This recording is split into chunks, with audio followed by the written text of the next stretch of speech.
Islam. Yes. Aquaba. Welcome to our 6th annual Noble Juali Day celebration.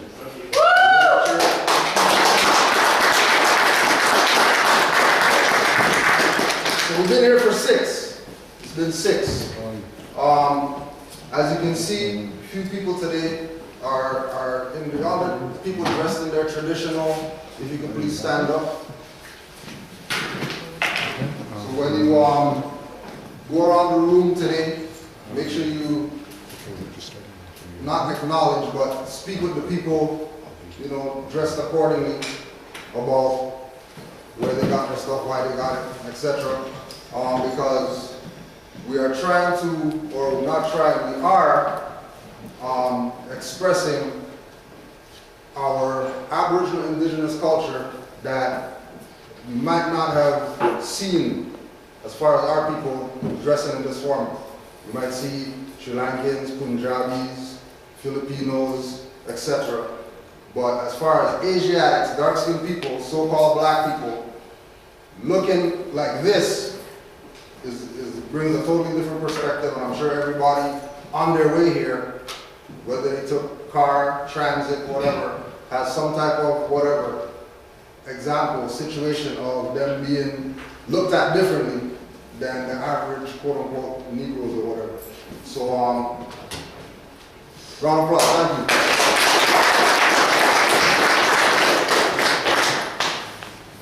As well, we don't do you know, collection plates, right?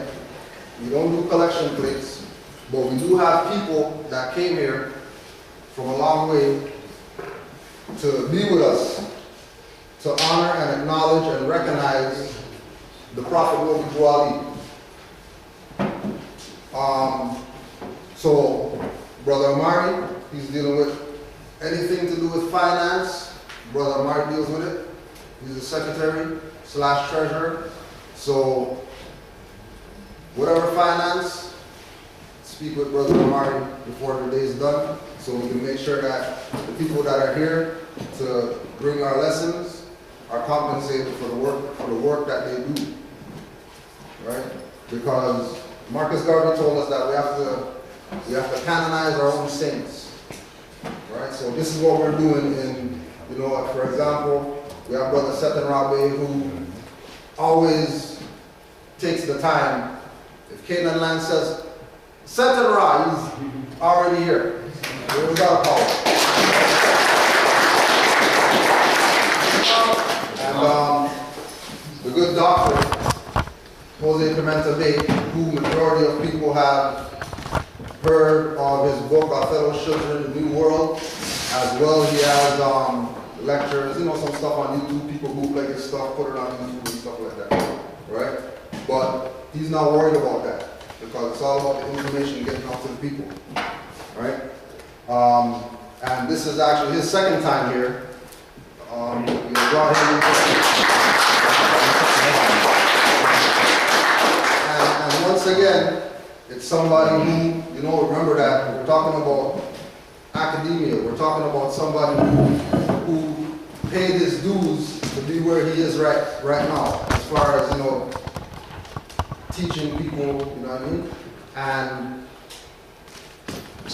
he's not on some of these other black scholar people, 7,000 for the lecture. You know, personally, us going to the people in the conscious community to say, come and assist us in the lecture, right? They're talking about 7,000, 5,000,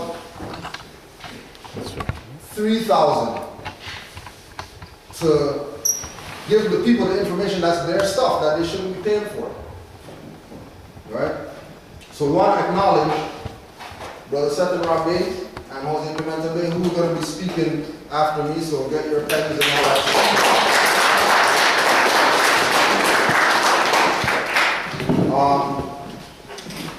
We're just going to do a little intro, get you warmed up a little bit.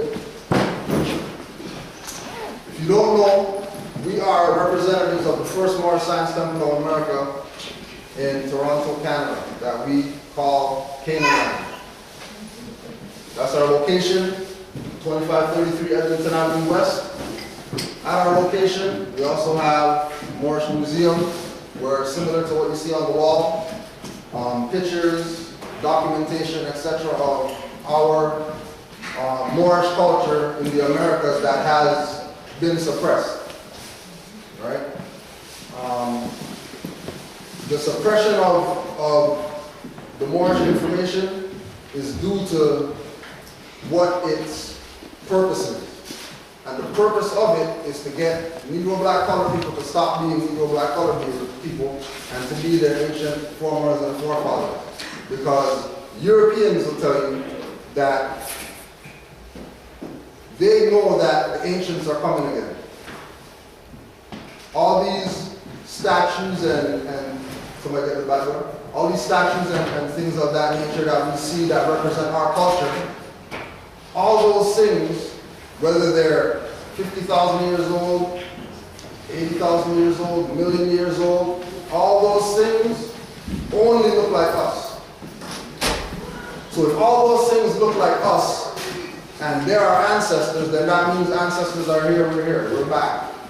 We just have to be back in our proper status as Moors, and not as Negro, black, colored, African, Hebrew, Israelite, Pan-Africans. So there's no salvation there. What we're going to be talking about for the next 20 minutes, half an hour, is the Moorish connection to hip-hop 3. Now we did, I did a few classes on the Moorish connection to hip-hop, just showing that our forefathers of hip-hop were relaying messages to us regardless of what our assumption is of what they presented. What they were presenting to us was our Aboriginal indigenous culture in symbolic code in most of the time. Because as we know with the record industry, there is no way that you're going to have a record deal and not sell some part of your soul. The only people that have their soul are the people who are independent as far as the hip-hop industry. Everybody else, whether it's acting, singing, dancing, whatever, they sold part of their soul, right? And if the people with no soul are the ones that are running society, now we know why society is messed up. Because everybody knows that, hip-hop music transcends culture. But what we hear today and what the foreparents of hip-hop presented is not equal. All right? We want to, well, before we do that,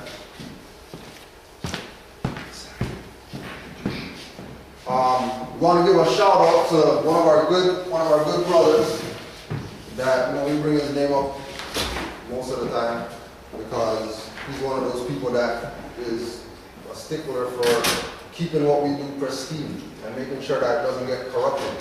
So we want to give a shout out to Brother Asir, the Duke of Tears, because he came and taught us that the hairstyle called the cameo is really representation of the feathers. Right? Symbolically, metaphysically, not just, hairstyle. This was, and if you go back to this time that we call the golden era of hip hop, this was a prominent hairstyle. So everybody was getting in tune with their culture of being more symbolic. X-Clan. Again, old school hip hop, and they're sitting here, they got leather fezzes on with arms on them. So all these so-called black comedic scholars or whatever, I'm turning aside right here. Just turn aside from it. Yeah. These so-called scholars are going to make you think that there's no connection between Kemet and Moors because, you know, when you look at the history of Moors, it's not on the walls of Kemet, so Moors weren't there. It's foolish talk because Moors are dark-skinned people and Moor represents dark-skinned people. And we know that the people that built the pyramids were dark-skinned people, so they were Moors. It's real simple. It's not advanced. But if you don't want to go with that, cool. Here's a picture of X-Clan, who everybody knows and respects and honors and appreciates as foundation hip-hop music with fezzes on, which represent Moors, not ancient Kemet, but their fezzes have ounce on them.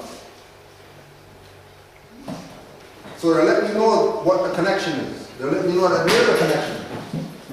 But if the people have on blinders because of their so-called black scholars that don't teach them about Moorish history, then they're going to go through life thinking that hip-hop started as this and now hip-hop became what it is now, and that's not what went down. What's out there today that's called hip-hop is not hip-hop. It's rap music, that's commercial music, that's everything other than foundation. Right? And then the last picture is King's son. This was the back of his album cover. Now the back of his album cover in 1980 whatever, there's a brother on there with a fez on. Nobody said anything about it. Nobody, hey, what's that? How come he's wearing that? There was no question. Because everything that was done during the golden era of hip-hop was really symbolic. And then we're going to show how the foundation people kept pushing that symbology even in present day music, hip-hop. That people, you know what I mean, it goes over their head because they weren't taught that this is the foundation of everything. Foundation of black consciousness, Noble Drew Ali. Foundation of black people getting back to their culture, Noble Drew Ali. Foundation of Islam in America, Noble Drew Ali. Foundation of hip-hop, Moors, fezzes, cameos, you know what I mean, big truck jewelry and stuff like that, and it's not, it goes completely over the people's head, right? Some more honors. We got to give honors to 2CMP Studios. This was the first studio that we worked at when we started doing hip-hop. And in his studio, he had these type of books at his studio. This is 1993. Right? One of the books was Black Man of the Nile and his family, Dr. Ben. Rest in peace to Dr. Ben, because he taught us about our Moorish history. Why did he teach us about our Moorish history? Because he has cultural anthropology and Moorish history degrees from Havana and Barcelona, Spain. Then don't forget, this is the black power people's head as far as their lecturer, who they look to as their inspiration for whatever. But he doesn't have doctorate degree or whatever from some African black school. He went to the Moorish school to get his education. He went to the Moorish school. And all these people are going to uplift him, but they're not going to recognize that they're Moors. When in his books he told people that they're Moors. Whether they're African, Arab, Asian, whatever, that they're Moors. This is a good one. Piece of my brother Shortlegs in the back, because he knows about this stuff right here. I want to say peace to Henchman Nagi.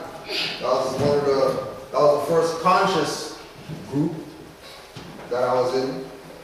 And you know, we were under black power and all that stuff, but it was brotherhood, it was family, and we were dealing with hip-hop music.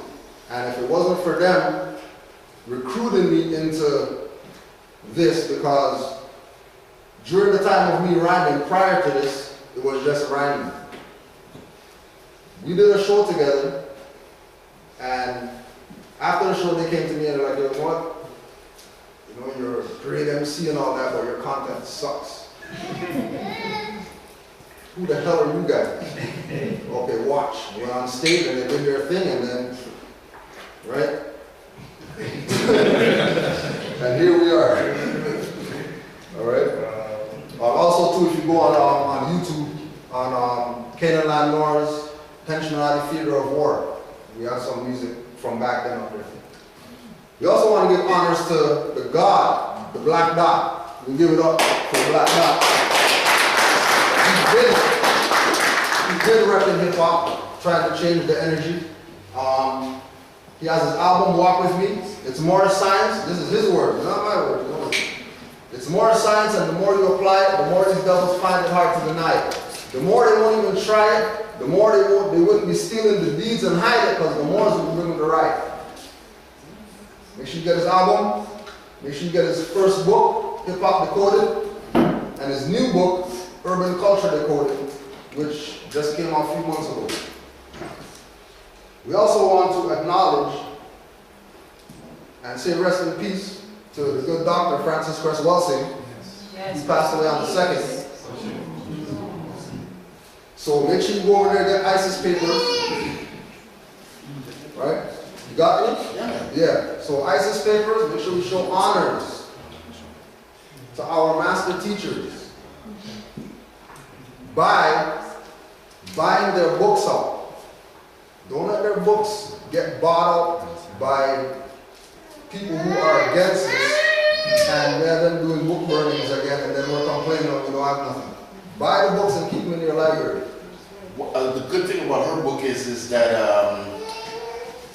West Indian brothers in Washington are printing her book now, so that can never happen again. All right, we'll go to that. Yeah. That's good.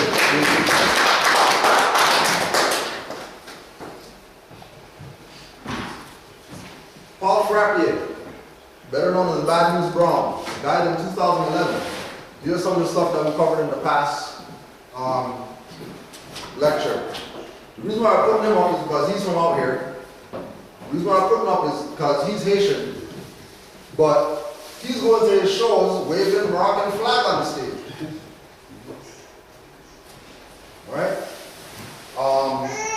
He still has stuff out there. Go check it out, because his skill was harmonica.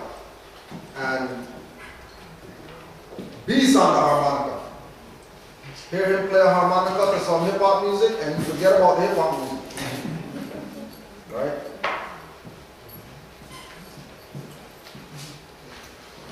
Tupac, age 17. My mother taught me 3 things: respect, knowledge. The search for knowledge is an eternal journey, and not to be quiet. If there was something on my mind, to speak it and to also listen. She told me this joke, that God gave you 2 ears to listen and 1 mouth to speak. And that's where the knowledge comes from, listening. And once you get the knowledge, then you speak. So you're not supposed to stop until you got the knowledge. For morals, you're not supposed to exercise until you know about your birthright. You can't exercise and you don't know what you're talking about. Right? But then we have Rap, Soldier Boy, age 17. Shout out to all the slave masters. Without them, we'd still be in Africa. We wouldn't be here to get this ice and tattoos. Quoted by him? Quoted by him. So that's the transition. And then this is the line right here that we're drawing. Right? In 1998, in 1998, Double XL magazine did this hip-hop panoramic, whatever. Everybody in hip-hop, come on down and take a picture or whatever like that. Right? So they got everybody represented, but everybody who was able to be represented. Right? Remember, we're talking about code, speaking in code through visuals. What year was this? Right? What year was this? 98. Then we have the UNIA. The UNIA, right? See this guy right here? See, you got something on there right there? Big UNIA, Garvey Club right there, 1929. Oh, and don't forget, you know, the hip-hop panoramic in your mind, because here it is right here, the UNIA, right? So they're sending messages to people. If people are open to see it, great. If not, then sorry, here's what we have now, this BS that they call music. Because people didn't follow the instructions, they didn't pick up on the code. And then of course, you know, we have the Moorish movement, same theme, right?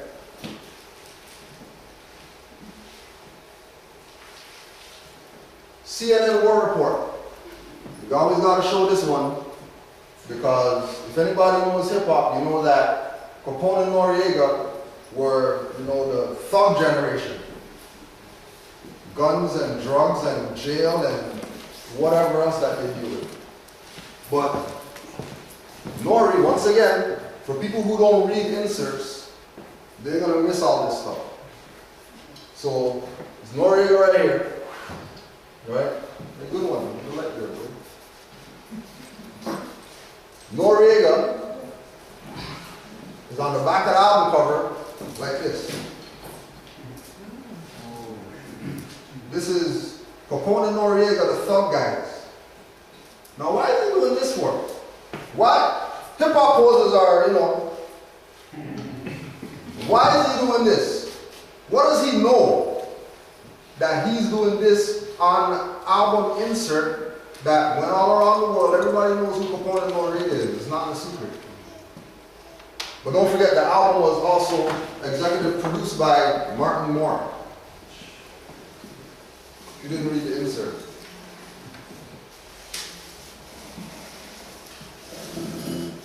In the Tanakh, the Hebrew Bible, Lord spoke to Moses, you know, all the Hebrew Israelites, right? Who are Moors or whatever. Tassels. Make tassels on the corner of their garments to help them remember the commandments of the Lord and to keep them as a sign of holiness. But Lakeem Shabazz, at the bottom, hip-hop, Rakim, hip-hop, tassels. You just feel like putting on some of the tassel pictures that's going to go around the world. Right? Like the Lakeem Shabazz picture is a picture that was on the album. So there's definitely a connection to being conscious and hip-hop music. There is a connection to being conscious and hip-hop music. Hip-hop is not dead music like we hear today. For all the sisters out there, more, you know, you're more stuff, you know, you can't wear fezzes and all that stuff. There's real Roxanne. She got her fez on with the tassel on it. 1980 something. Album cover, going around the world, but Negro black colored people in America don't want to be Moors. But the representation of Negro black colored people going around the world in hip hop music is just like Moors.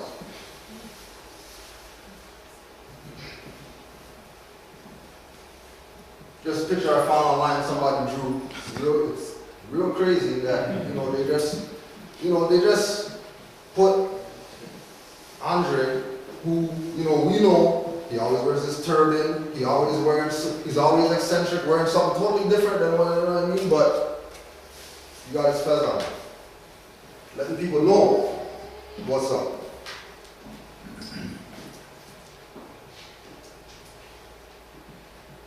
Everybody knows Nasty Nas, always had the bandana or whatever like that tied to the side.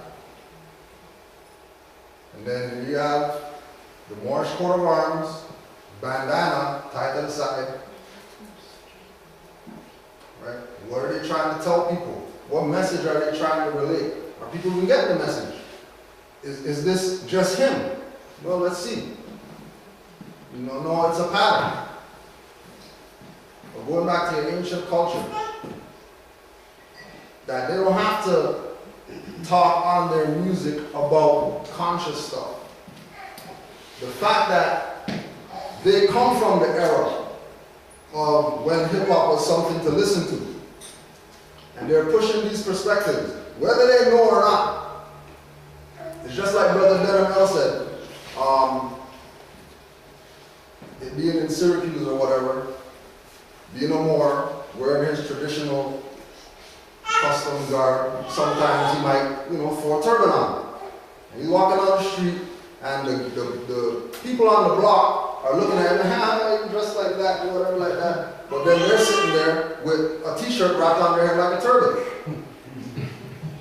laughing at him. And he's trying to show them, like, you guys don't get that you're exercising your culture that you don't know about, right? Mobb Deep also came out on their album, put the Great Seal on there, took out the stuff, put their own stuff in there, put their own stuff up there, but used the same imagery. And then as we know, the Great Seal, upside down, is Circle 7, so, and also don't forget, go listen to Prodigy's song Black Devil, so you can know who the real devils are, and they know Europeans.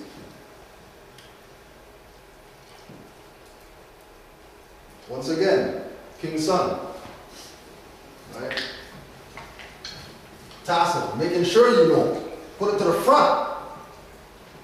Nobody can say that they don't know. Right? Like Moors know with feathers, tassels just don't hang in the front. You have to put that there like that. Right? This one.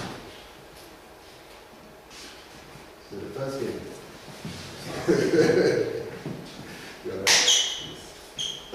It's a jungle out there, Master P. Make him say, oh. So, forget the video. Let's go to the interview about the video. Sambo is his culture, my Aboriginal indigenous culture, we're the real natives. All this stuff that he's talking about. Remember, Master P, ice cream man, drug dealer and all that stuff, but he knows, at least he knows about his Aboriginal indigenous culture. They're going to have all the chiefs in there, and then they interview all the chiefs and all that, and all of them are letting them know, oh yeah, this is our stuff. This is not some Indian whatever. This is our culture.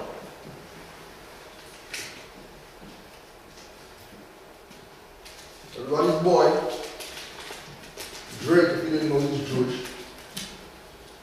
But really the original Jews are Moorish Jews.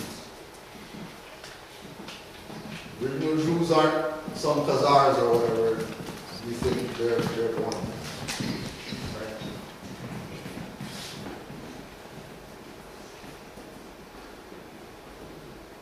And if you go to the West Coast, the OC got the green, yellow, and red or whatever.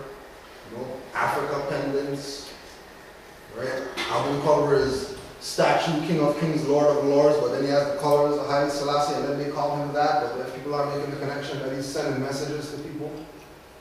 But know something about yourself, know something about your culture. Recognize something. Forget the words that we're saying. Here's some pictures with Africa pendants and all that. Remember, he's coming out of NWA, niggers with attitudes and stuff like that. But they know about something. If they're going to be putting red, gold, and green and have Africa pendants on their album cover, that's going around the world so everybody knows. It's not a secret. Right? LL, letting people know, not hiding it. Okay? And you look at, well, that's African, that's noble. That's noble. Because we know that we're not continents, so that ain't African.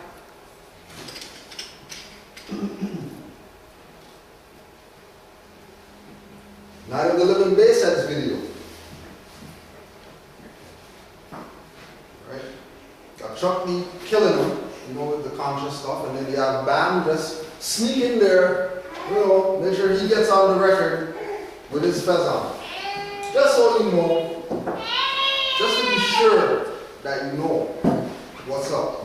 Alright, and then you can see the difference. You know, we got Chuck D with the Raiders stuff and the baseball hat, and then you have Africa Bambata, who by the way is a Bey, coming out in the video. Again, this is one of the #1 songs by Public Enemy and Roddy Moore.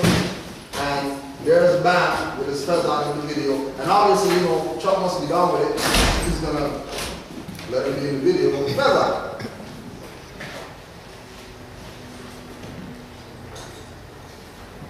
Whirlwind video, Black Moon.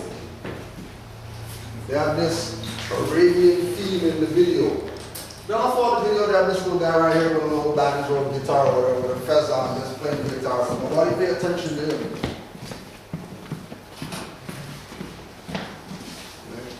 Sending signals. You're talking about niggas with attitude. Right?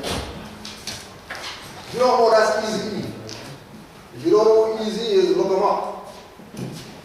And ask yourself, why is this guy who said F the police and all that stuff and, you know, all these gangster songs wearing a turban on? Has the robe like what the Moors wear. Just dressed like this for kicks. This is just some, you know, gimmick to sell records. Put on a turban, wrap it how the Moors wrap it, and have on a robe. I doubt that. Knew something was up. And once again, showing us that we're noble. We dedicated as fez on, you know, quote unquote, going back to, you know, the Greeks or Caesar being black, because that's why, you know, he called himself Black Caesar.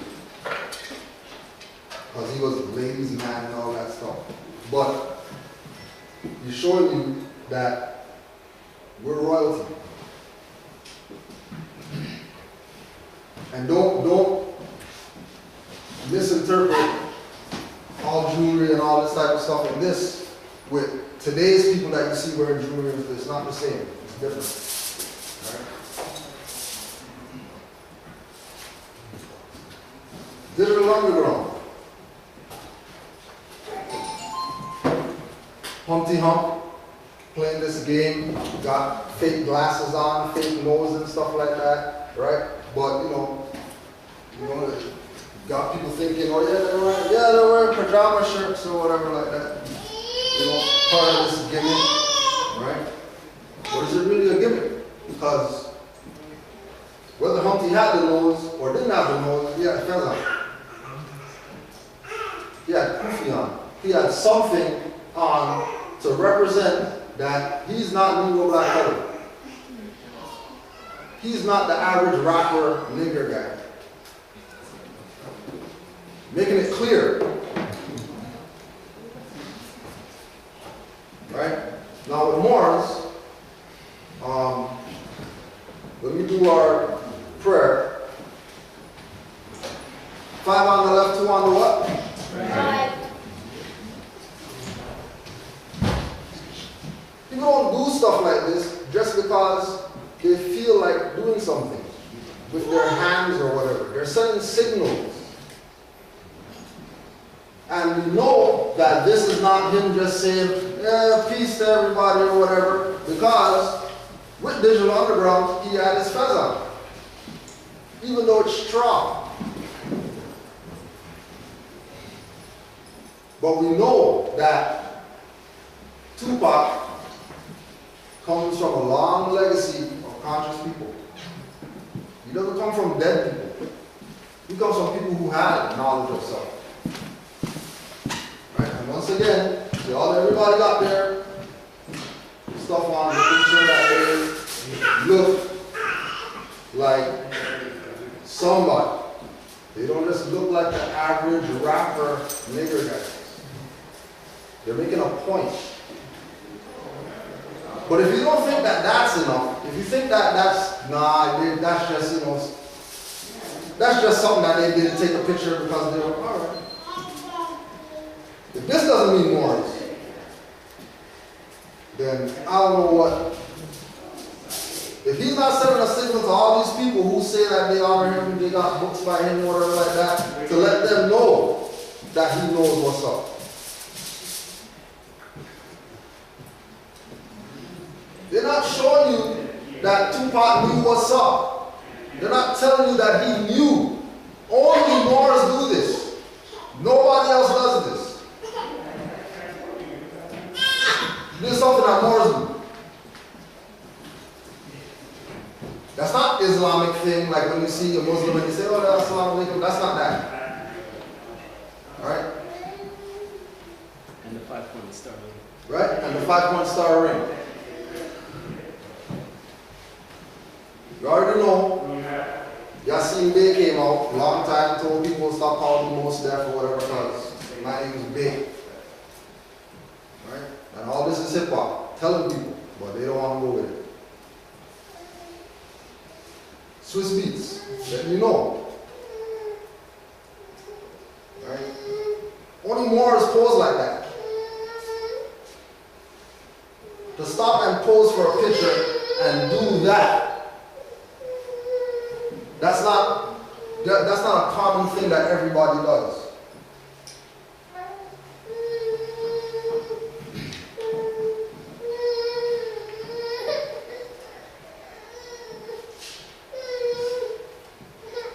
Wu-Tang just dropped a new album. One copy made. Nobody else can get it.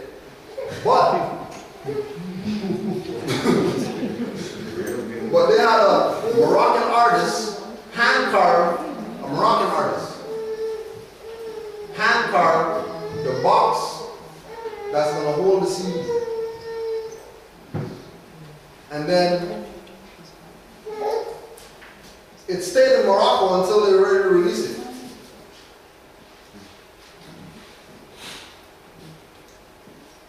Why they gonna, they're over here, right?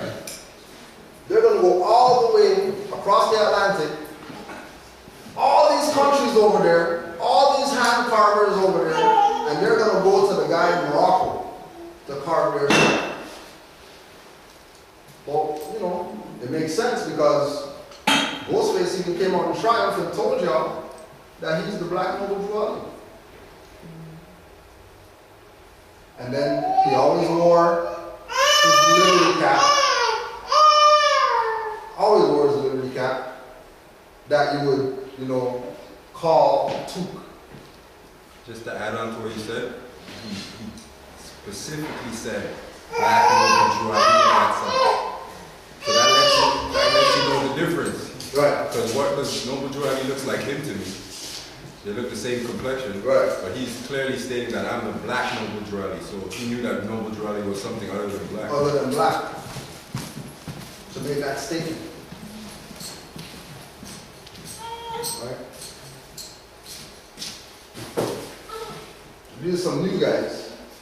You know, A$AP Rocky.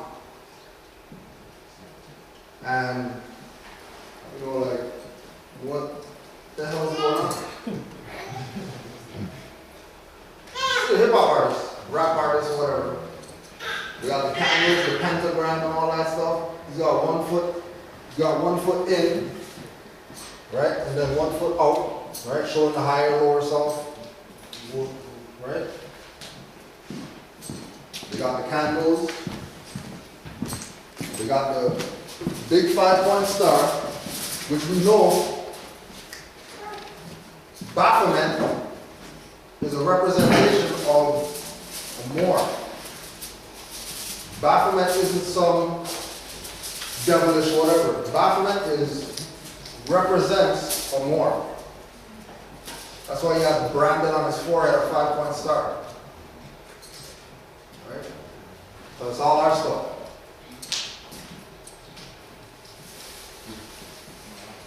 Only Moors do that. Black guys don't do that. But, you know, of course, him coming on Lil Wayne representing this is based on him joining Zulu Nation. Because Zulu Nation are Moors. Africa Bambara Bey, who changed the stuff from Zulu Nation to Zulu Kemetic Moors. And everybody who says that they're hip-hop, that's part of so-called Zulu Nation, should have a nationality and call themselves Moors and have LB and all that stuff on their name. But they don't, because, you know, people think that this is just some group. This is just some little thing that we're doing over here.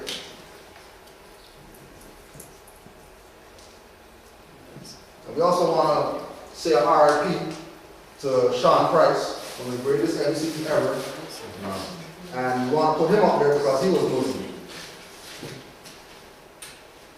And remember that he's part of the dynamic duo Helter Skelter, who their first video was Operation Lockdown with all of them dressed up like Indians. Why are they all dressed up like Indians for a hip-hop video?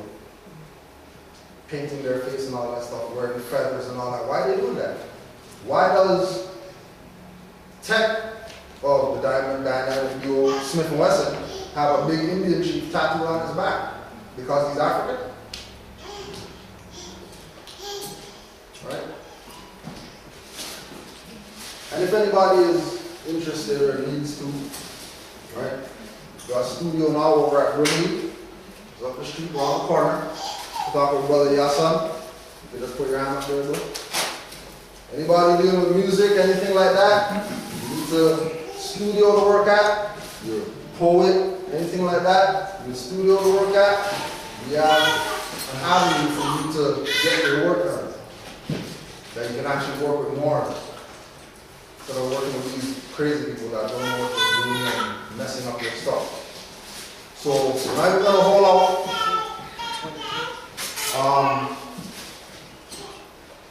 That was the intro. Next up the bat, we have our good brother, always traveling to come to Canaanland. And it's crazy that, you know, this brother is going to take his time to make sure that he makes himself accessible to Canaanland Moors. He's going to make sure he makes himself accessible to Canaanland Moors. Because his purpose is, just like everybody else that's coming on the stage, is to get the information out to the people. That's the purpose, right? To get the information out to the people. So we want to please give a good applause for our good brother, SetenRa Bey.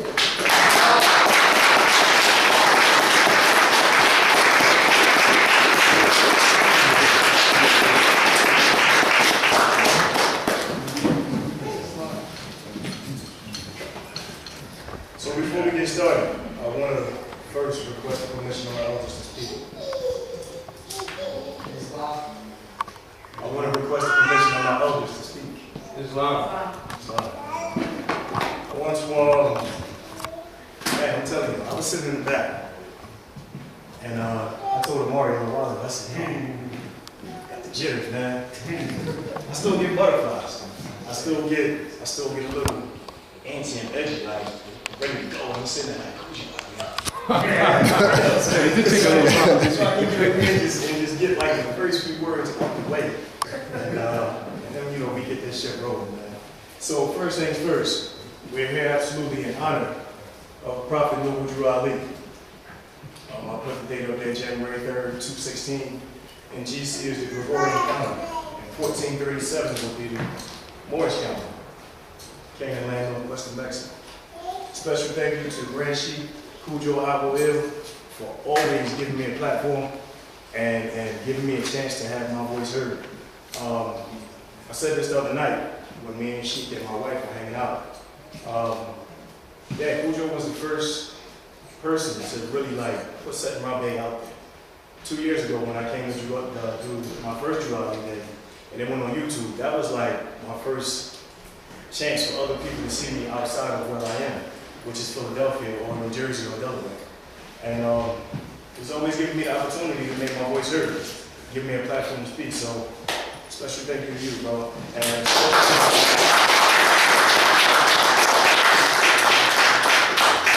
special thank you to Pimienta Bey. Every time I come to Canaanland, this dude is like a bullet. You're going to do this, you're going to do that, you're going to do this for me. But listen, Omar takes care of me every time I come. Weeks before I come, me and Omar on the phone trying to get things situated. And Omar makes sure that I have what I need when I get to Canaanland. Whether I'm coming to speak or whether I'm just coming to go to the annual cookout or just hang out, Omar's always got my back.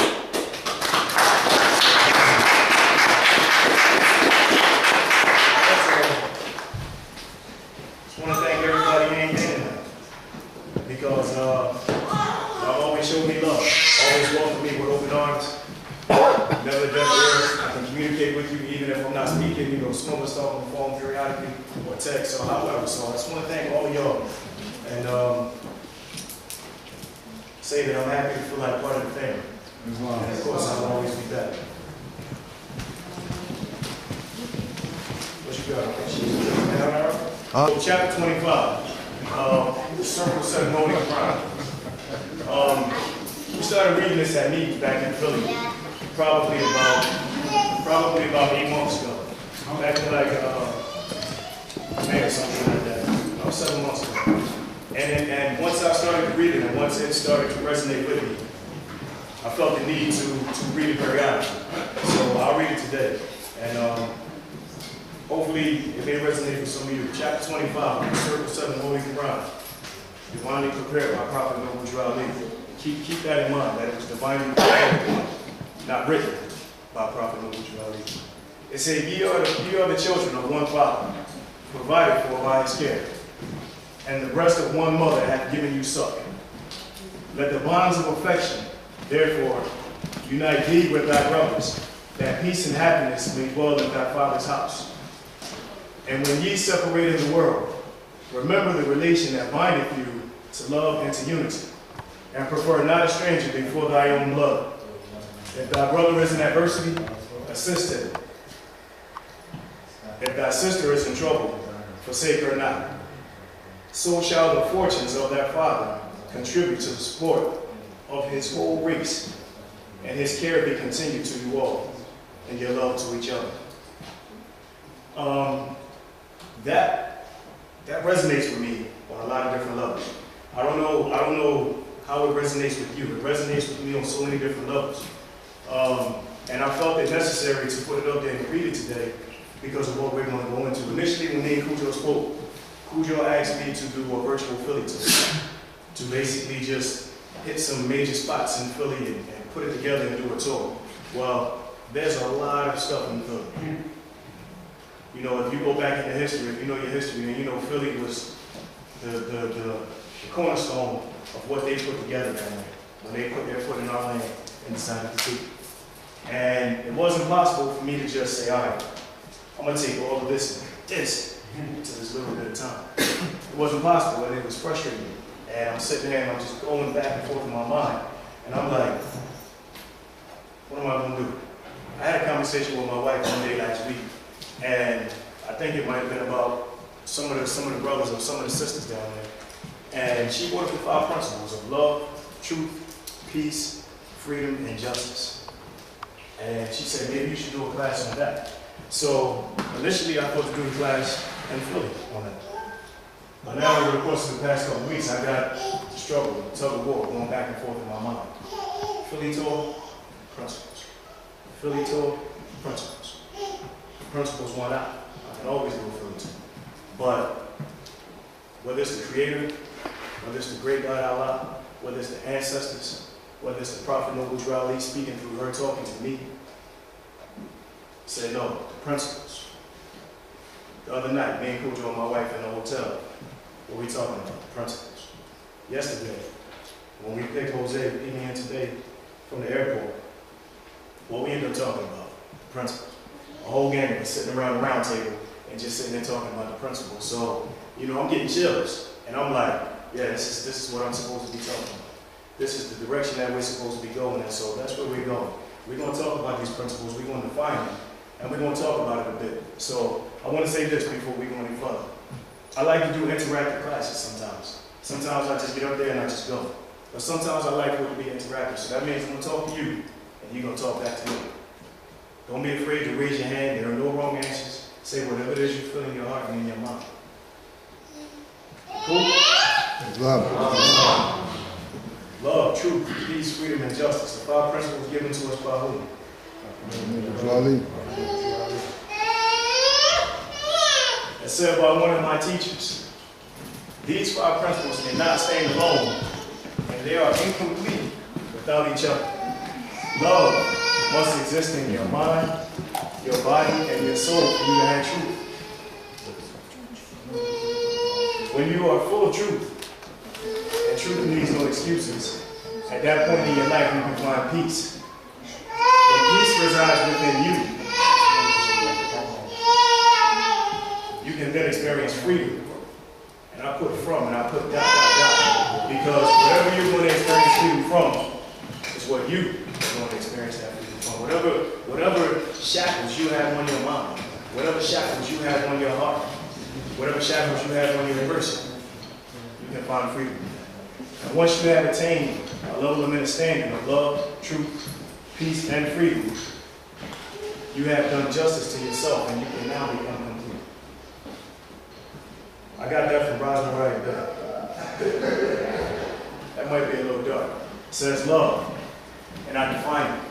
So when I put the definition up there, I put the part of speech, and I put what's in the etymological brackets. Because I was taught that by one of my teachers, master teacher, Abdul Iltani Mosabed. If you're going to define a word, then define it. In order to define it, you need to know the part of speech, and you need to know the mother, the origin, the etymology of the word. Now, this might get a little, it was just a little funny to me when I was doing it. So it says Saxon is the origin of the word. And you see it says, well, if you can say, it says Lufian, L-U-F-I-A-N. And then it says Luvian, L-U-V-I-A-N. And then it goes into the Dutch. And then it goes into the German. And then it goes into Russian. And then it goes into Latin. Can anybody see what this is, right? Sanskrit. What do you think that is? Sanskrit. Persian. Speak up. It's Sanskrit. It's Sanskrit. Persian. That's what Persian. Now, which one came first? Sanskrit. Sanskrit came first. How many years before Saxon? How many years before anybody that can call themselves Anglo-Saxon came out of the cave? How long ago did we have Sanskrit? But that's the last one that they put on here. So when you're talking the etymology of the word, the first one is the mother, right? And then everything else is the child. Saxon can't be the child. I mean, Sanskrit can't be the child of Saxon. See, this is why you have to know how to read. And this is why you have to be able to understand. I got these definitions. You'll see on the bottom from the Noah Webster's 1828 American Dictionary. This is a pretty good unabridged American Dictionary. I don't know if you have access to it up here, but if not, reach out to me. We got access to them and we'll get it to you. And it's a verb too. What's that? And it's a verb as well. Right, you see it's verb transitive. I'm going to do a little sidebar right quick and I'll tell you why this book is extremely important and why we should have it. Just a quick sidebar. Right here, in 1828, Noah Webster's Dictionary, and we all know Noah Webster was an Albion. I'll show you this picture in a second. In this book, it says American, and it says American as a noun, person, place, or thing. A native of America, originally applied to the Aboriginals, meaning original people of the land, or the copper-colored races found here by the Europeans, but now applied to the descendants of Europeans born in America. That definition was written in 1828 by a European. It wasn't written by any of us.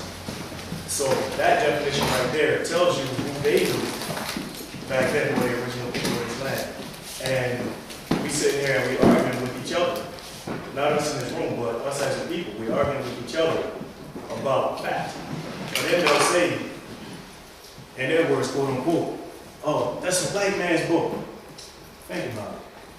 If the so-called white man, or Albion, a European, wrote that,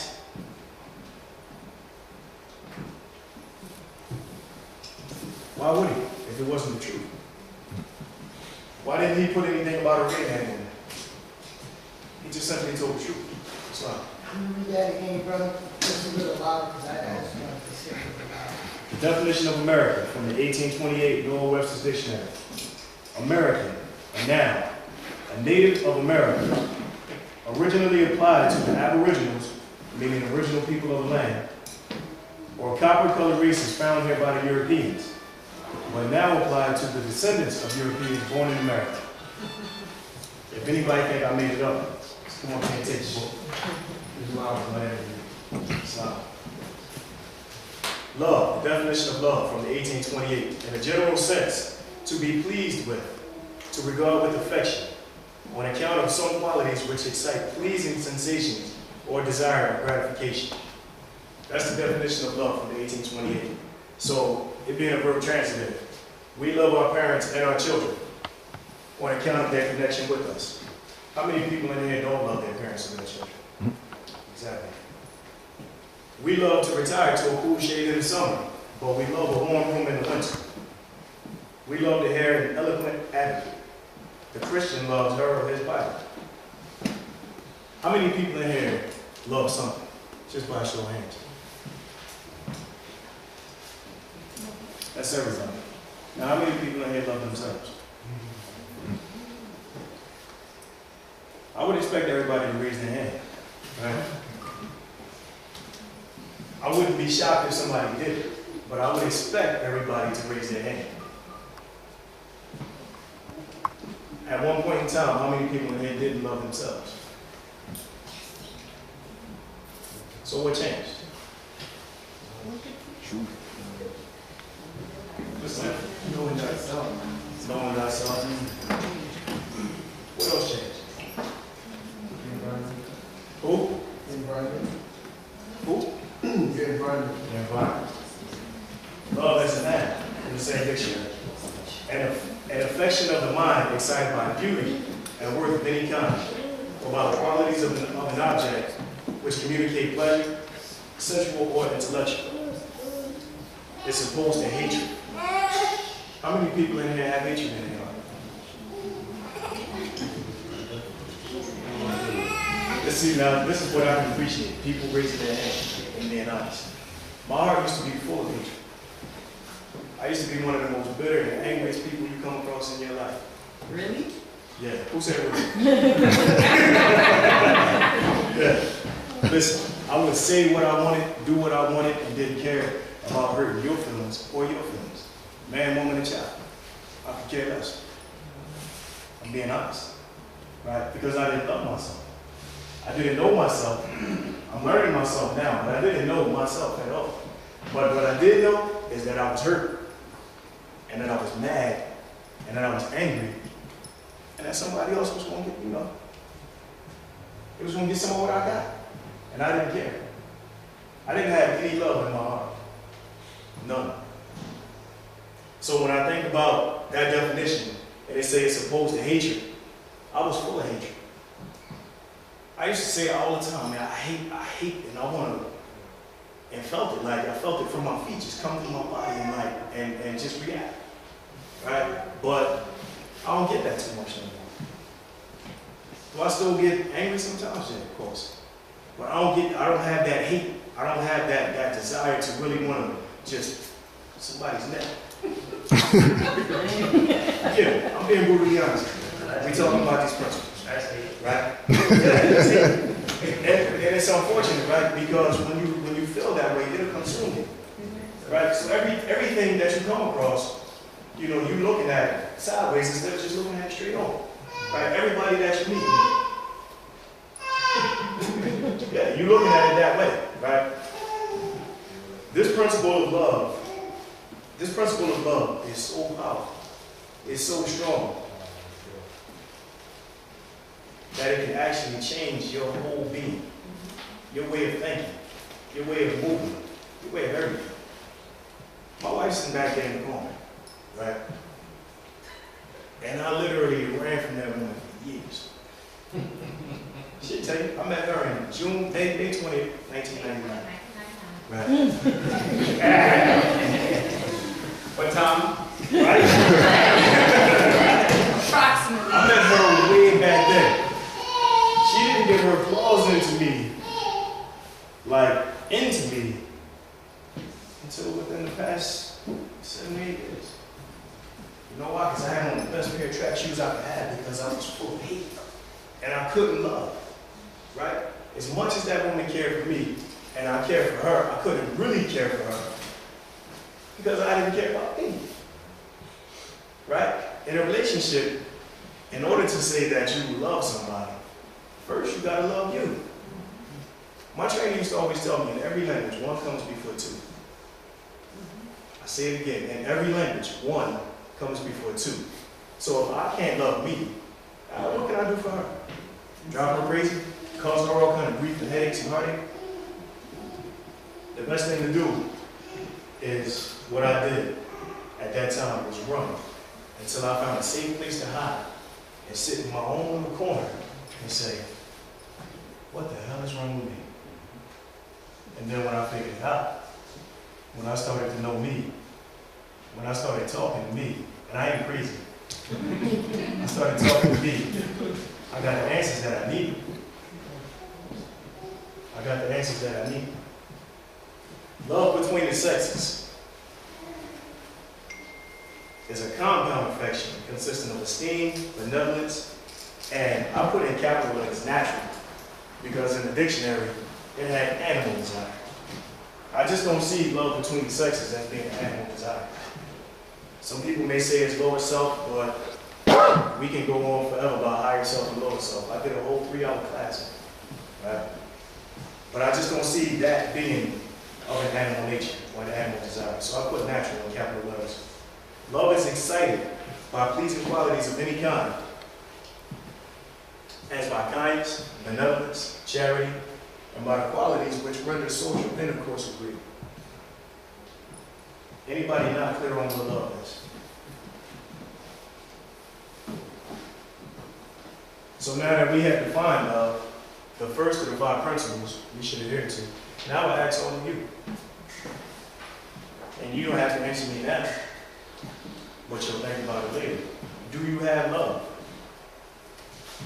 Who do you love? What do you love? And why do you love? So I lied. I'm going to ask one question. Who do you love? Anybody? My son. Your son? My husband. Your husband? My mom. My Your dad. mom? Y'all can feel free to speak. I ain't going to let nobody. I know I said I was full of hatred and thank you myself. I ain't full of hatred no more. I ain't going to fight nobody. Who do you love? A lot of people. A lot of people. Who do you love? All of you. What about you, Bob? Children. Martin? Family. Sure.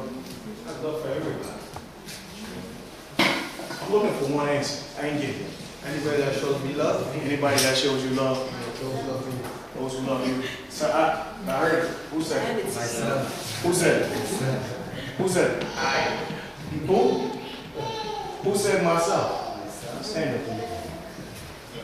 That's the answer that I was looking for. Myself.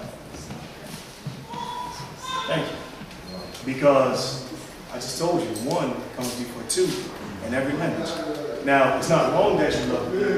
It's not wrong that you love everybody else. It's not wrong that you love all of them, but you gotta love you. But if I say I love somebody else, then by default I already love If you say that you love everybody else, by default you love because yourself. one came before, so if I say now that I love you, then it's coming from love. That's not necessarily true. I'll tell you why. Well, for me. Because we well for you. But the reason I say it's not necessarily true is because listen, people say a lot. People say a lot. You can say whatever you want. Yeah, I love the people. How can you show me that you love the people? Have you proved to the people that you love them? You can say, and I'm not saying you, the same person who's talking. This is for everybody. How can you say that I love everybody? What have you done for everybody? What have you done for the man sitting next to you? What have you done for the lady sitting next to you? Right? But I was looking for that myself because that's the premise of what we're talking about. First, you need to love yourself. Forget everybody else. Without love of self, there is no love of anything. Islam? Truth. We'll define truth. So now, back to that section, right? All of this. Conformity to fact or reality. Exact accordance with that which is, or has been, or shall be. A true state of facts or things. Veracity. Purity from falsehood. Correct opinion. Fidelity. Constancy. Honest and virtue. Anybody in here disagree with that definition? Nope. I know at least one hand should be up. I know too. But I ain't gonna say who can. There should be one hand up. There should be one hand up. But I ain't gonna put him on the spot. So we had this big old conversation the other day about these principles, right? And this word came up, fact. And it was a discussion about truth or fact. Fact or truth. Is it a fact or is it true? Is it true because it's a fact? Is it a fact because it's true? So we're going back and forth, right? So, I don't know if the definition quiets that conversation down. Y'all already know who it is, right? Y'all already know who it is. He done told on himself. Conformity to fact or reality. Fact is one thing, right? But I like that word better. I like reality, right? The reality is that I'm standing in Canaanland. The reality is you are all sitting right there, right? That's reality. I like reality because reality is true. Because if I can see it, if I can touch it, if I know it, then it's real, then it's true. And I can appreciate that, right? But there are some things about us that we don't want to accept. There's some things about us that we don't want to admit. There's some things that we don't want to tell ourselves is true. And when we hide from the truth, we hurt ourselves. When we hide from the truth, we do something that I had a conversation with an elder. So I'm gonna clarify what I'm about to say. I was about to say we'll lie to ourselves. Because we don't want to admit the truth. But the elder told me, she said, listen, SetenRa. She said, you can't lie to yourself. Because you already know the truth. So you can't lie to yourself. There's no possible way to lie to yourself because you know the truth. So don't scrap that lying to yourself. And just stick without wanting to admit whatever your truth really is. I gave you a bit of my truth. Here's a little bit more of my truth. I'm a 39-year-old man. I understand and understand who I am, my nationality, I accept it. I love my people. I'm willing to do whatever I can for my people. At any chance that I get. That's my truth. My truth is that at one time I was full of hate. My truth is at one time that I did not love myself. But now my truth is totally reversed. I love the hell out of me. And I love the hell out of y'all. I love the babies, the young and unborn. I love the elders, even the ones who argue with us and who dispute what we say and who just want to fight and be rebellious. I love them all. This is my truth. My truth is that I love the fact that Prophet Ali showed up and put us back in the constitutional form of government. I love that he showed up and said, wait a minute. You're busy chasing after this guy. What about your culture? What about your history? I love the fact that I'm wearing what I'm wearing. And I love the fact that Tallahassee and Troy Bay took us over to the spot in August, and what I'm wearing today was purchased by this man, so I want to thank you.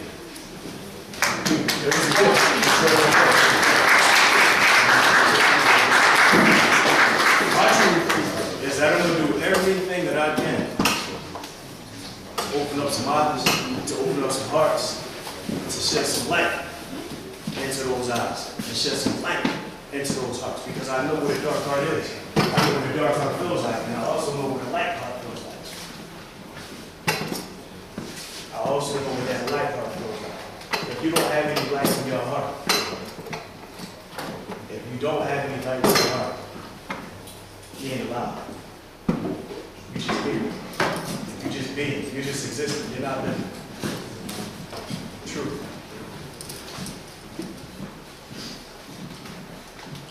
One thing I know is that truth lives within all of us. The fact of the matter is, truth hurts at some time, and at times it's unbearable. So what do? And I gave you my truth. But when the truth is hurtful and the truth is unbearable, what's one thing that we do?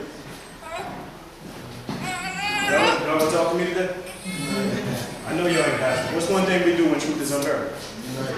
Deny it. What else? Ignore it. We run from it. We try to deny it. Rationalize. We try to rationalize it. We make every excuse in the book, right? Defense, you said, defensive? We get defensive. Because the truth hurts. Right? Let's just say you got a tumor in your side.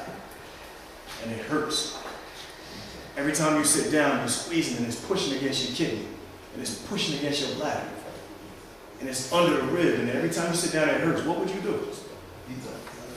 Detox. Try to remove it. Try to remove it. You want to get rid of that pain. Because you can't live with it. It's unbearable. Sometimes the truth is that tumor in your side.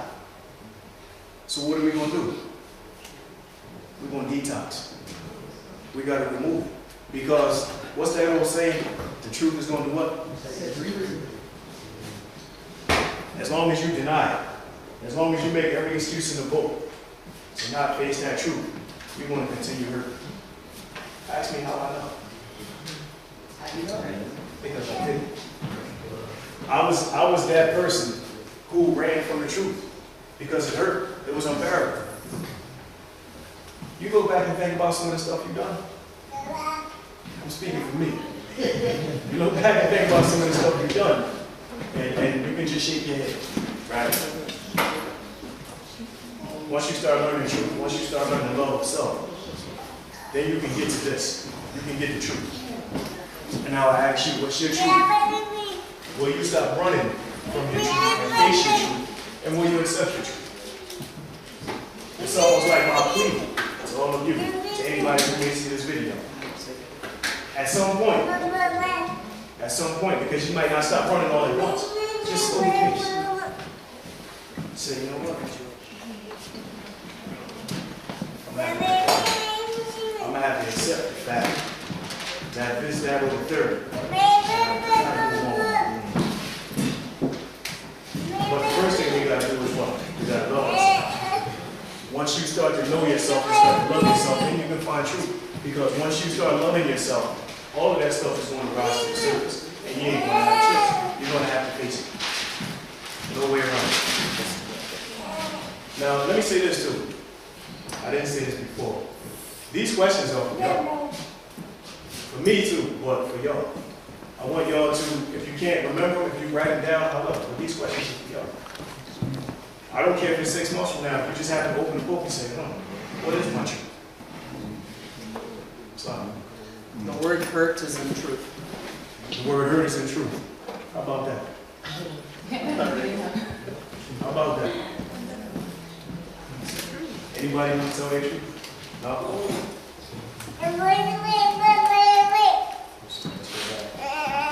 Next principle is peace. And it's coming from the Saxon again.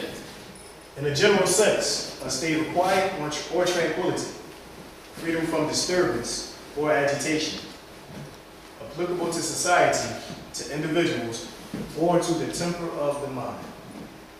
Now, for people who see me do classes before, for people who know me, anytime you see something bold or highlighted, then I did it for a reason.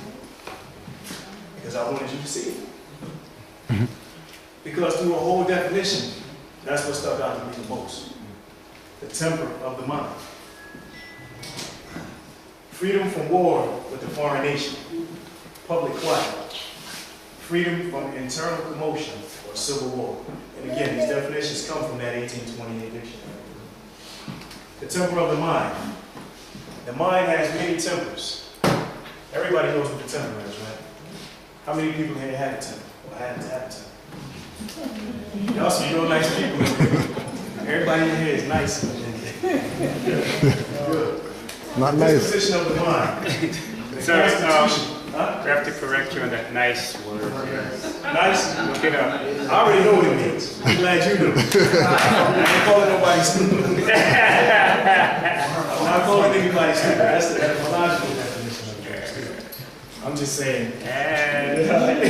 In a general sense. I'm on top of it. I'm sorry. We know what you mean. The disposition of the mind, the constitution of mind, particularly with regard to the passions and affections, as a calm temper, a hasty temper, a fretful temper. This is applicable to beast as well as man. The calmness of mind in moderation, heat of mind or passion or irritation. To have inner peace, you must have control of your temper of mind. Let's be honest, I'm asking you a question and I want you to be honest. How many people get mad that fast? No more.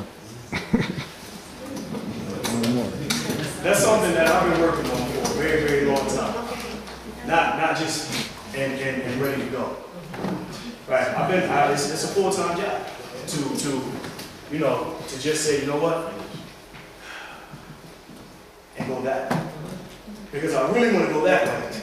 But it's a full-time job to go this way. Right?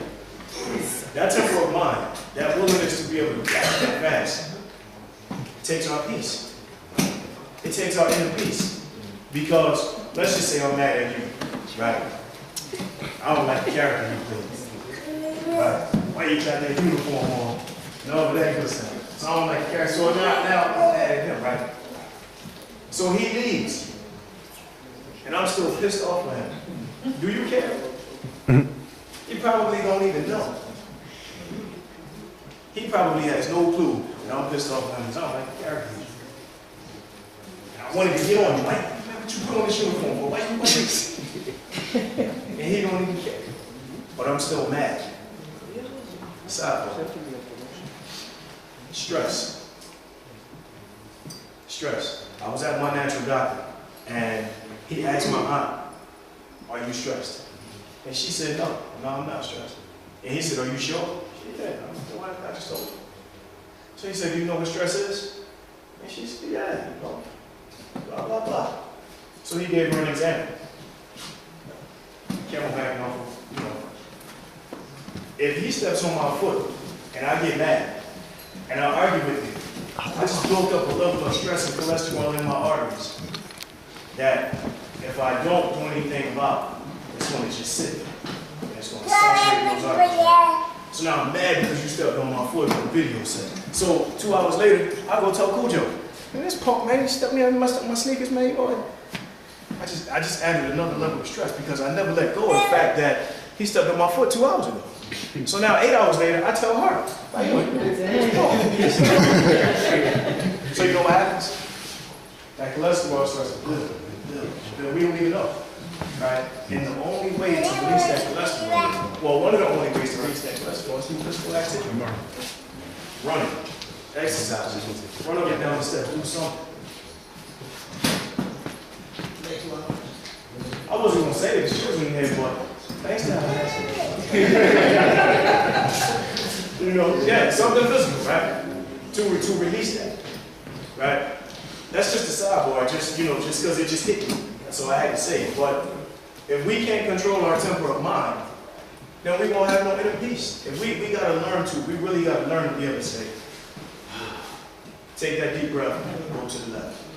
Well, that goes for anything, because any negative that you feel, your subconscious doesn't realize that it's naive, pointing it to somebody else. You're going to feel it first. So any negative, that's why you shouldn't go there, you shouldn't hate people or whatever, because you're going to experience all that first. And Absolutely. then it goes out. And you'll experience last too, because they don't care. Yeah. Because they're already going about their day and they're doing whatever it is that they want to do. So people say, "Oh, somebody robbed them out of their peace." No, they didn't. You gave it away. You robbed yourself of your inner peace. It's babies in there, so I used to have a couple I like to speak. And what it said was, I like to say that four-letter word. Right?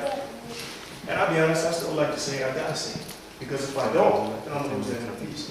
If I don't, then I'm gonna get mad because he stepped on my foot. step on my foot, and I just go. Right? If I stay angry about it, if I stay mad and I come looking for you next week, that's a whole week of agitation. That's a whole week of me hurting myself, thinking about hurting him. It's not. Would you still have been angry if he apologized from the beginning? If he apologized? Yes. No. If he apologized, you won't be angry, but since he didn't, now you got a problem. Now you want to grab him and shake him, right? Some people don't have that capacity to apologize, right? He might have been having a bad day. So he feel like, right, I'm having a bad day, so F you, and F you, and F you. Right? So he might not apologize. But if he didn't break my foot, even though he did step on my foot and I'm upset, if he didn't break it, then I'll be all right. I can go on about my day. I can go on about my life. Or I can wait till next week when I see him again. But then I'll lose all that in peace. Right? These are all the things that we need to work on. But in order to get to one, we got to see the other ones first. So first we got to do what? Talk to me, y'all. First we got to do what? Love yourself. Once we love ourselves, we find what? Truth in ourselves. Let's go back one. Okay. Internal commotion. Internal commotion within oneself. I had that internal commotion. And I fought with myself, and I argued with myself, and I just hurt myself. But the bigger problem is internal commotion within the Moorish nation. Right? Whether people who want to say the nation of black, the nation whatever, I know that it's a Moorish nation. So I'm not going to argue with them. They can say whatever they want to say, no problem. But the problem that we have is internal commotion. Because we got too many people who want to be standing right here. Everybody can't stand right here. Sometimes you got to sit there. What did Tupac say? What's the best way to learn? Listen. No, listen. I take great joy in standing up here. Right? I love it. But I also like sitting right there. I also like sitting right there and receiving. You know how many times, how often it is that I'm sitting around and I'm talking and talking and talking. And then when I get around the elders, I'm sitting there just like a child. Yeah, what else? What else? What else? Everybody wants to be right here. Some people have to sit right there. And some people got to be capable of sitting right there and staying right there. There's too much emotion. Too many people want to be, oh man, you know, those Moors are body, they want to start all these arguments and all these fights, Facebook wars against Cujo, calling Cujo all these names, blah, blah, blah, blah, blah. Internal commotion, and it gets us where? Nowhere. Nowhere. You can go back into ancient history. How many of y'all seen Shaka Zulu? None of y'all, nobody seen Shaka Zulu? It's a movie. If y'all can, I don't know, if you can find it somehow, watch Shaka Zulu. Shaka Zulu was one of the most fierce kings on the African continent. And he was trashing everybody. Anybody that came close to his land, it was a wrap. He done them in, right? So guess who showed up? Just guess. European? Europeans showed up. And what did Shaka do? What we always do. Hey, what's up, brother? Come on in. Taught them the Zulu language. Taught them the Zulu cultures. Oh, and everything else that they wanted to learn. The same thing that happened when the Albion came here to the Moroccan Empire. We welcomed them with open arms, and we taught them our culture. We taught them our language. We taught them everything. What y'all think happened to Shaka? Internal commotion. Because his guys was like, listen, don't trust him. Don't let him in here. Don't teach him Zulu. Same thing that happened with Muhammad ibn Abdullah, Moroccan Sultan. All those other Moors. Hey man, don't let them in here. Don't sign that treaty of peace and friendship. And what happened? As soon as they turned their backs, Shaka's own people killed him. Because they were angry about him letting that Albion in. and giving them their culture. When that Albion came back, he came back with more men, and he came back with guns. Shaka had spears and shields. Internal commotion within the Moorish nation. Back then and right now. The internal commotion within oneself is for each one of you to deal with. That's for you to recognize, for you to say, oh, you know what, all right, cool. This is my problem, and I'm gonna work on that. But the commotion within the nation is for us all to work. That's why, like Cujo said, when Cujo said SetenRa, can you come? I come. I don't even know how many times I've been to Toronto. I don't have a clue how many times I've been over here. I come up here like 3 or 4 times a year. I even came up for the annual cookout. All the way up here for a cookout. Must be some good food.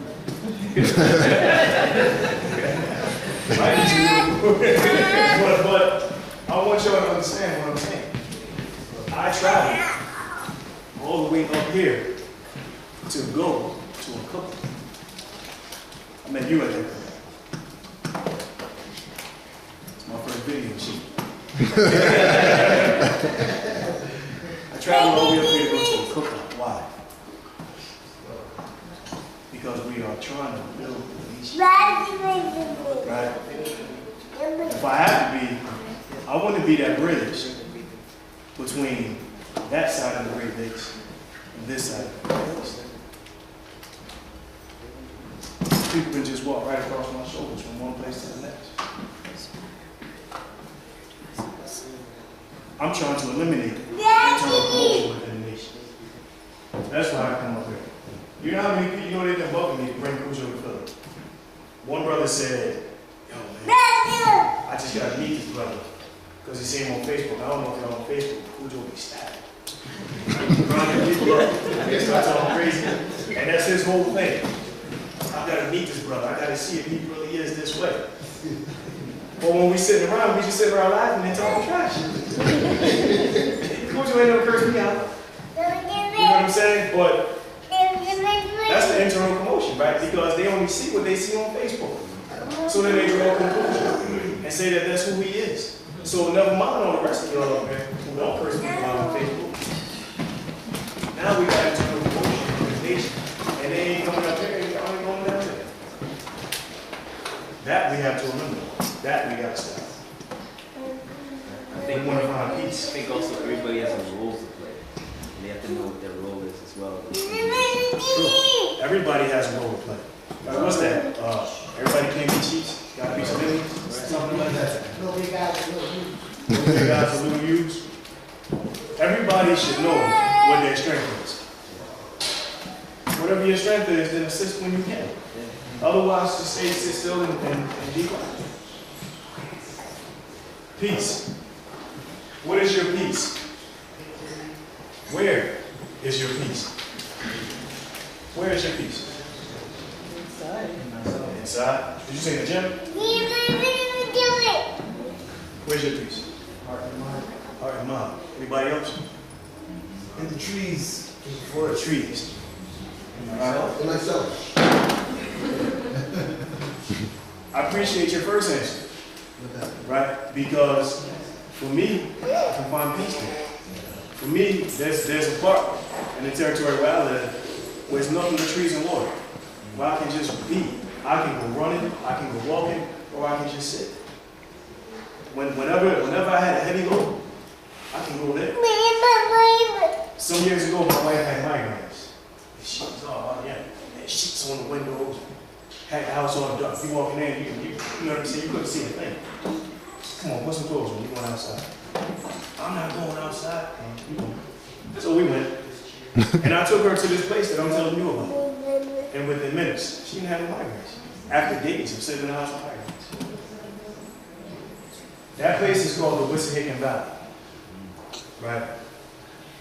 That place is one of the places we go on what we call the Philly tour. That place is where the Kings used to live. Right? Here I am all of these years running and walking and meditating and doing everything in this park. And I had no clue. I had no idea that this place was what it was. I knew it was magical. I didn't know why. I had no idea that that's where Lover's Leap is, where they threw one of our queens off and said she jumped herself because she killed herself because she had a broken heart. I had no idea that the statue of the native brother that I've been seeing up there that's looking west was a slap in the face, because it was sitting on a place called Council Rock where our elders used to meet to hash out their disagreements. And the reason for that statue saying looking west is because when the Albion came in and stole the land, that's what they told them. Y'all had to go to the west, into the Ohio Valley. Right? So I can appreciate that First Nation in the gym. I can appreciate the trees, because that's what I do. I work out, I go to the trees, but at the same time, your peace should also be in your heart. Now, you gotta go to the gym or to the place where the trees are or whatever else to find that peace in your heart, that's so deep. The next question is, can you reach your peace? And the last question is, do you really want peace?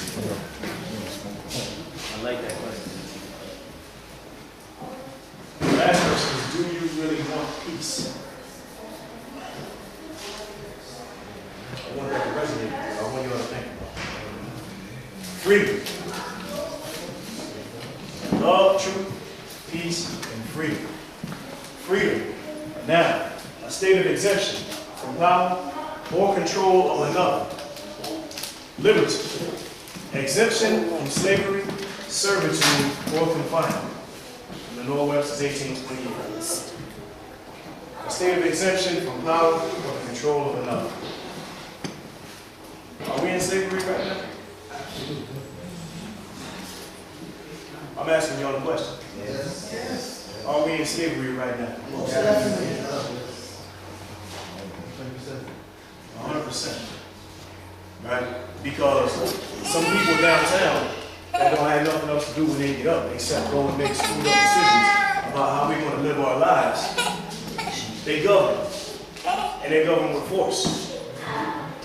Right? You can go down there and make all the noise you want. They'll call the sheriff, and the sheriff will, I don't know.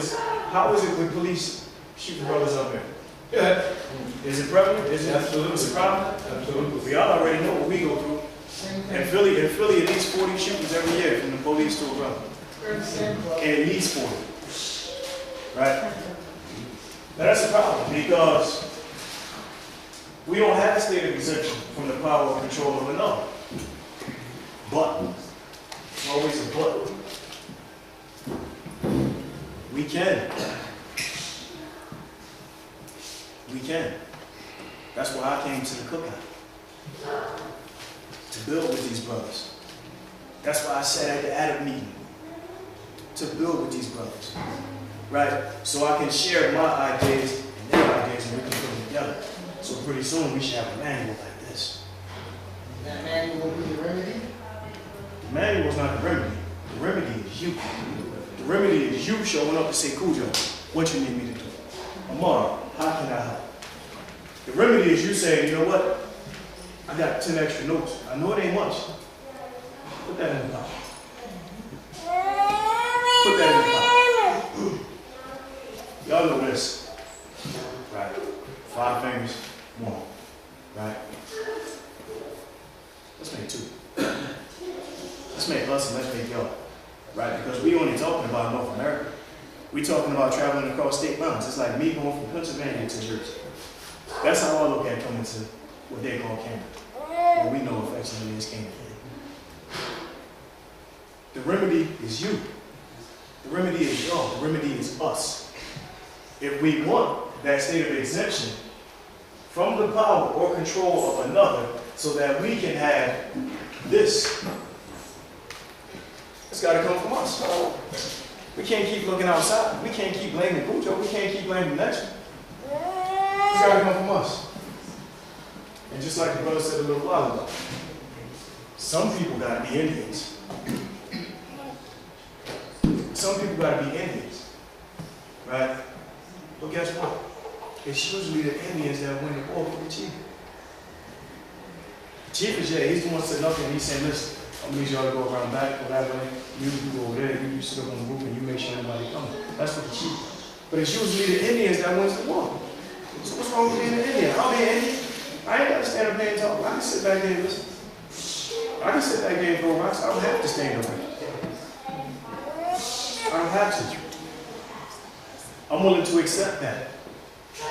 What are you? The remedy is you, not me. The remedy is you and me, us.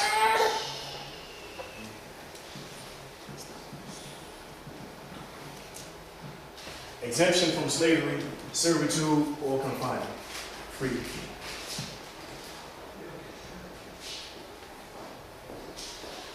Y'all want freedom? Yep. Yes. Two people say yes. Yes. I'm gonna ask the question again. Do y'all want freedom? Yes. It's like, Why I gotta ask that?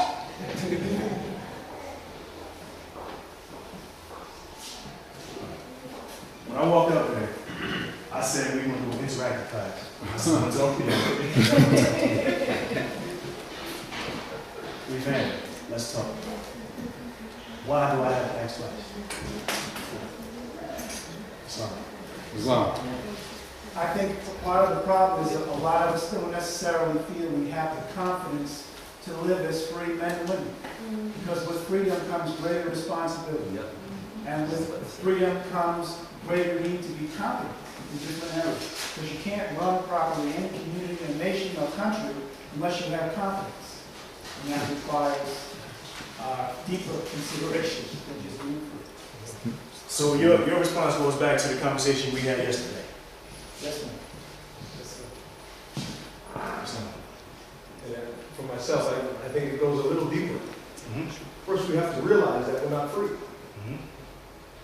Before we can have freedom, we have to realize that we're not free. Mm-hmm. This illusion of freedom is exactly that, an illusion. And until you know yourself and come to listen to your instincts, then you can recognize that you're not really living the way you want to live. You're doing what other people are telling you to do, and you're afraid when they come around, and you're watching when the police are there, and like you're doing something wrong, and all you're really doing is living. And if life is illegal, then you can't really define that as life. So first we have to realize we're a slave. First. Now think about that. Think about that. That's why we get the 5 principles. The first one is love. Love of self. Forget love of everything else until you can love yourself. When you love yourself, then you start to see your truth. When you find your truth, you address your truth. So you can get peace. Once you get peace in your heart and in your soul and in your being, you'll realize you're not free. Because you got to do what the brother just said. You got to get up and go to work. You got to stop at the stop sign. You should anyway, so you don't kill somebody. But if you don't, then you got the policy enforcer chasing you down, ready to knock you in your head. You can't. Do you need a fishing license to go fishing? Yeah. You need a license just to get on the boat. Yeah. Well, why? Exactly. Who owns the water? Exactly. Right? Who owns the water, right? So a license is nothing but permission, a permission slip to do it then. So if you gotta get a permission slip, then you ain't free. Because we should all be able to say, you know what, I'm starving. They got some good fish over here in Lake Ontario, and we should just go cast the line and then go home. But if we do go cast the line, we don't got the little thing stuck to our hat or to our shirt, another man wanna be right next to us. If you do want freedom, understand what freedom is. Understand what freedom is. I define the word slave. It comes from the Dutch. A person who is wholly subject to the will of another. One who has no will of his own, but whose person and services are wholly under the control of another. One who has lost the power of resistance, or one who surrenders himself to any power of whatever, maybe whatsoever. Slavery is now, and that's from the, I'm sorry, this last definition is from the Black's Law.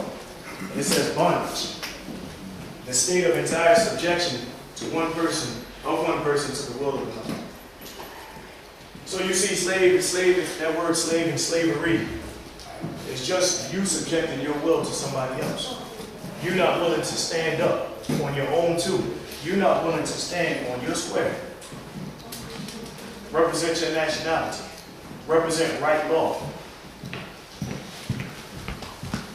you just made yourself a slave to the corporation, to the situation. I don't know how many people in here. I don't know how much is yes, 35. Right. Now, we got on this nice gear. We got feathers on, turbans and all of this good stuff. Imagine if we went down to the governor's office.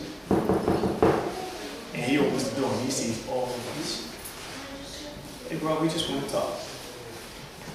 We want to make you aware that we know who we are, and we know who you are and who you're not. We ain't coming down here with guns blazing. We came to talk. This book right here, this treaty right here says XYZ. Your oath of office right here says that you swore to uphold the Constitution and to protect and preserve the rights of the people. We're the people. Now, are you going to respect this book and this treaty? Because this oath of office right here says that you have to.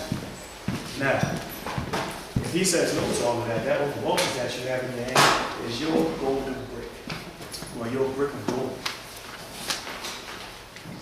Because he's bound by that. Right? So if you want your freedom, there it is. Freedom doesn't come. How you get it? You gotta earn it. You gotta go get it. Ain't nobody just gonna give it to you. If I got my foot on your neck, I'm not taking it off because you asked me to. Servitude, the condition of a slave, the state of involuntary subjection to a master, slavery or bondage. The state of a servant, the condition of a conquered country. All of that applies to us. But the last one should really get your juices flowing. The condition of a conquered country.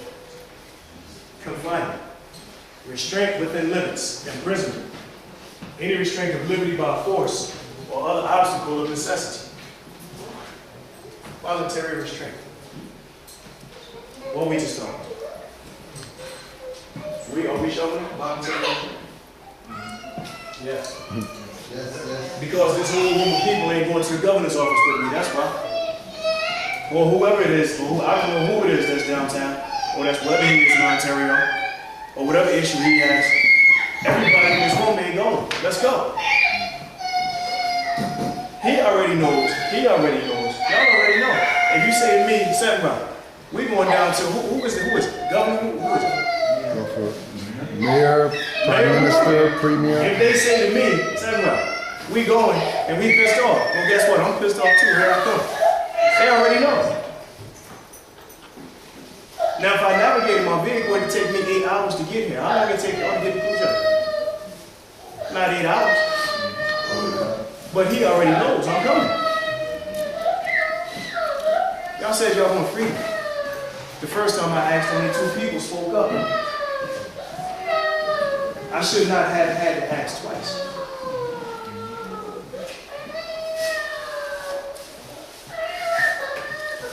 Think about what you say to me. And then think about how you feel. Now, who in here has freedom? Is your mind free? I think that's safe to say that a lot of our minds are somewhat free. If they were all the way free, we'd be kicking down my man's door. Is your body free? What? I'm sorry. It's not done. I just want to highlight the concept and the definition.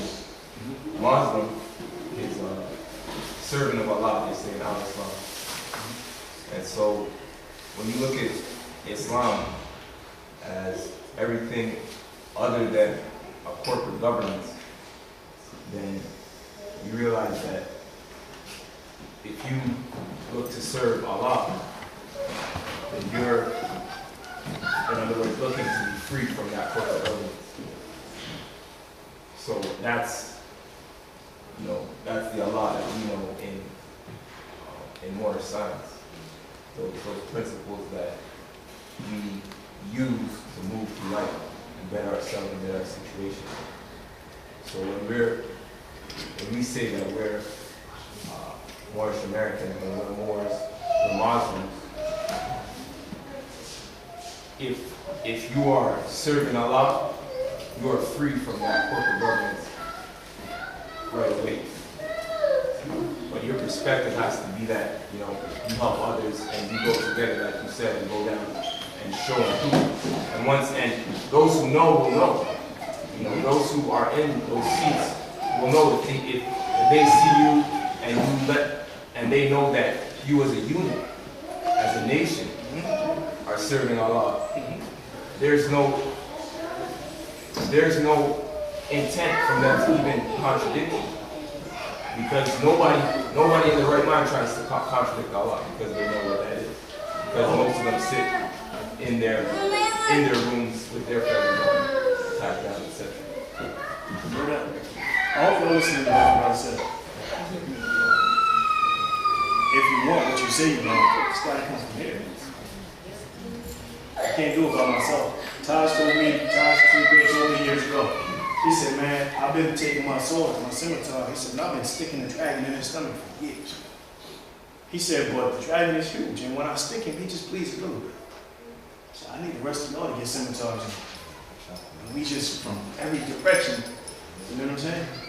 I need y'all to get some scimitars. What about the practice of meditation as a tool for freedom? As a tool for freedom from what? From this list, from everything that holds you down. You can meditate, right? But is it going to stop them from making the decisions they make downtown? No. No. But it can help you deal with it. It can help you. That's where you find that inner peace, right? So when you find that inner peace, what's the next step? Freedom, right? So you find that inner peace, and once you do find that inner peace, then you start to probably meet with everybody else and say, hey, listen, you know what, I got an idea.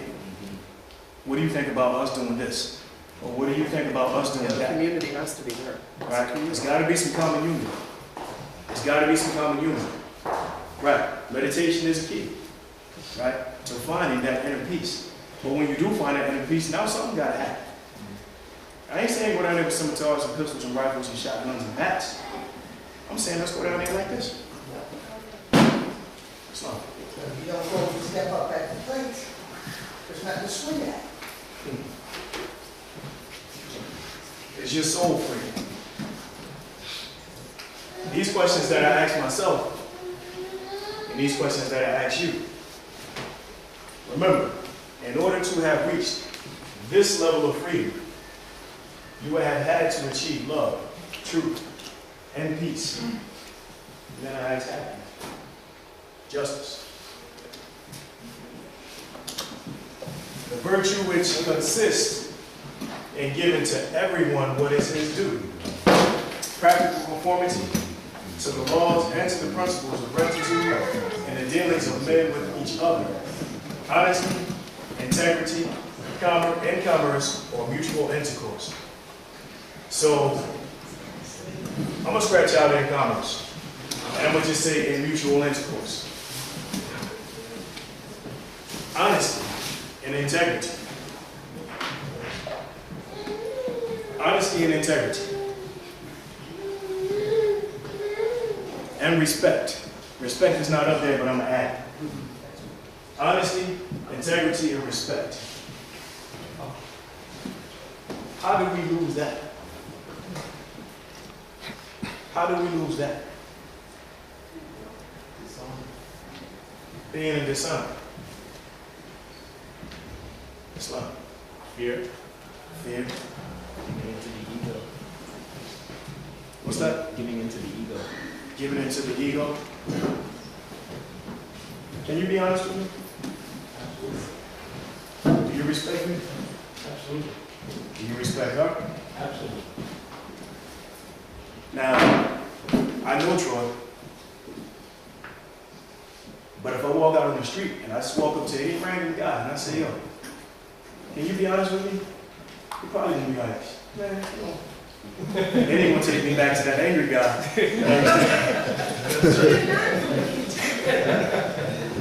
We ain't going back to the angry guy. We're trying to be good kids. somewhere along the way, our people lost these principles of love, truth, peace, freedom, and justice, of honesty, of integrity, and respect. Respect.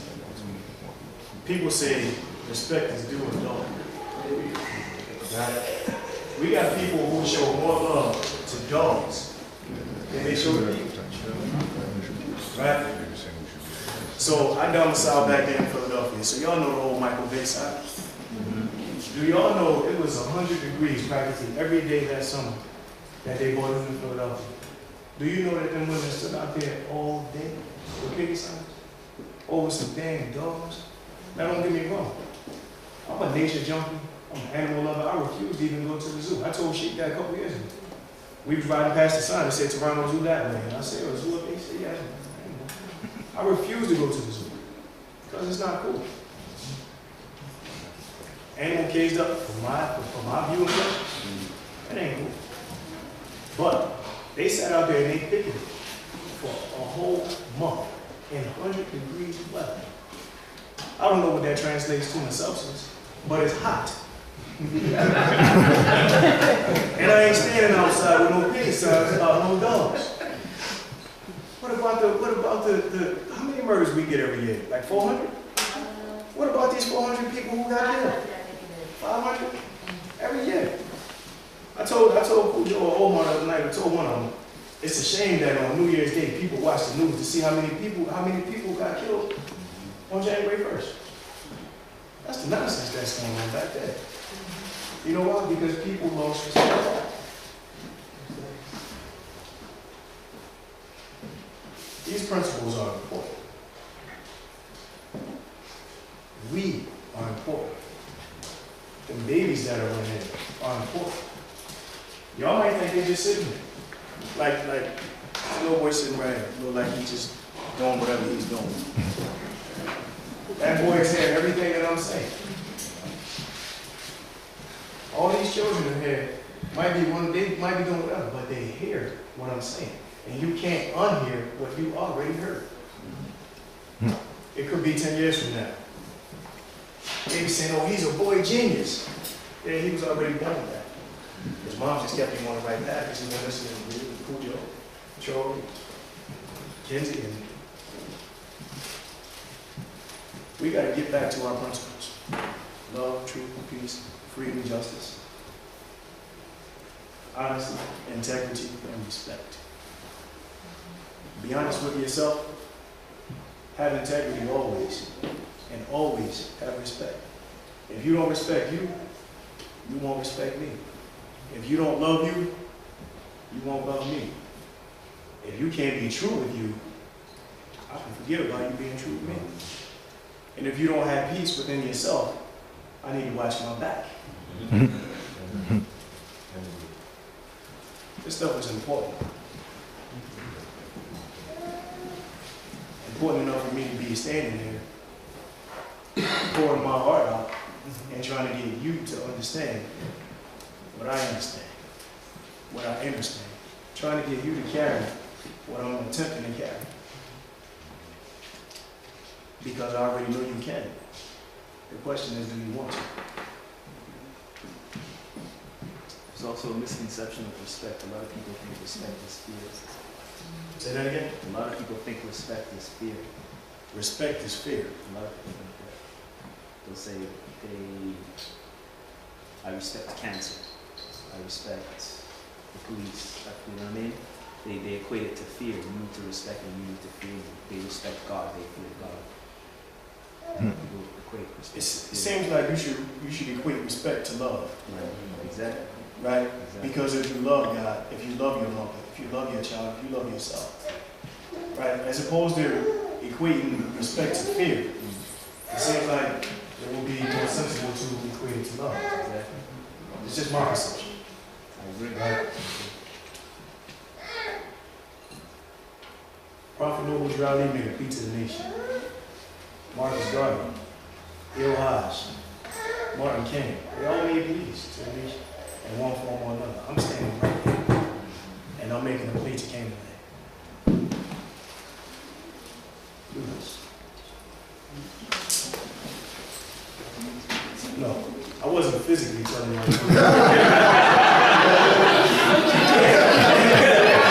I thought you were taking us to the Blue Ethers.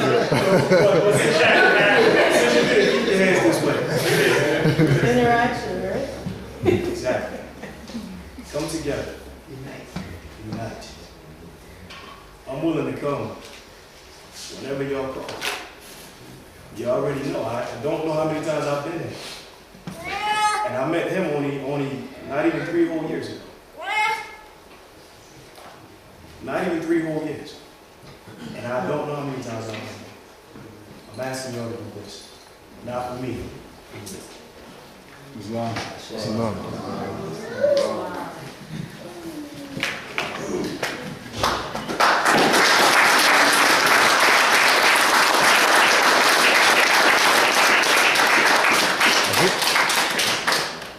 All right. We keep on, I keep on. Oh no, we good. I hear stomachs growling over All there. right, cool. So, I'm gonna finish up there. I want to, hey, you know what? Let me read this last slide. Yeah. Okay. Dear mothers, teach these lessons to your little ones that they may learn to love instead of hate. I want the mothers to read that, and I want the mothers to feel that. But I want y'all to understand that until you learn to love before hate, you can't teach them. And I'll end with that. I want to say thank you to all of y'all. I love y'all. Peace and love. Islam.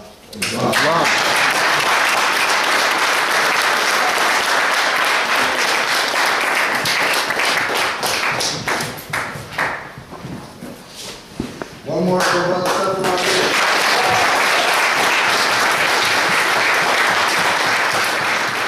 Could you please give a round of applause for our principals catering?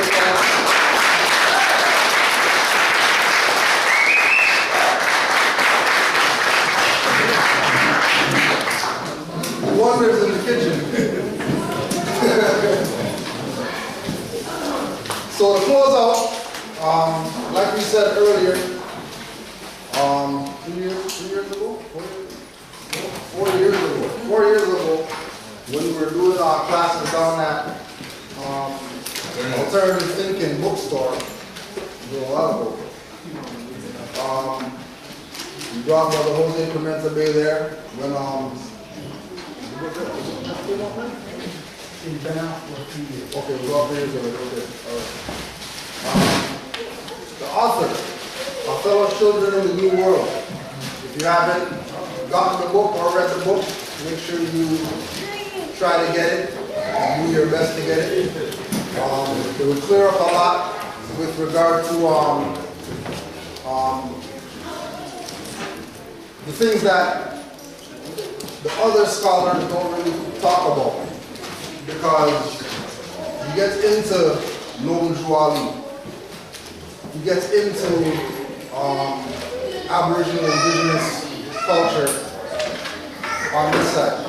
So, the theme, Othello's children, then Othello being the more, and then, right? Very simple. But we're going to, we want, everybody who's eating, you could put your plate down, because we want you to stand it up and acknowledge who we have coming to the stage.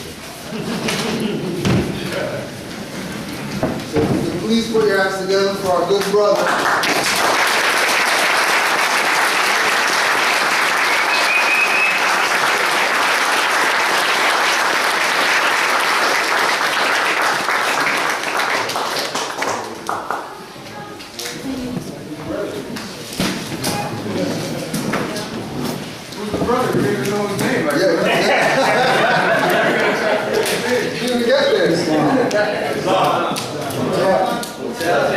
I was telling the good brothers, and first of all, we thank Brother Cujo and Brother Tallahassee and Brother Troy and Brother Omar. Those are the brothers that I met both this time, Brother Troy, and last time when I was here 4 years ago at the bookstore location.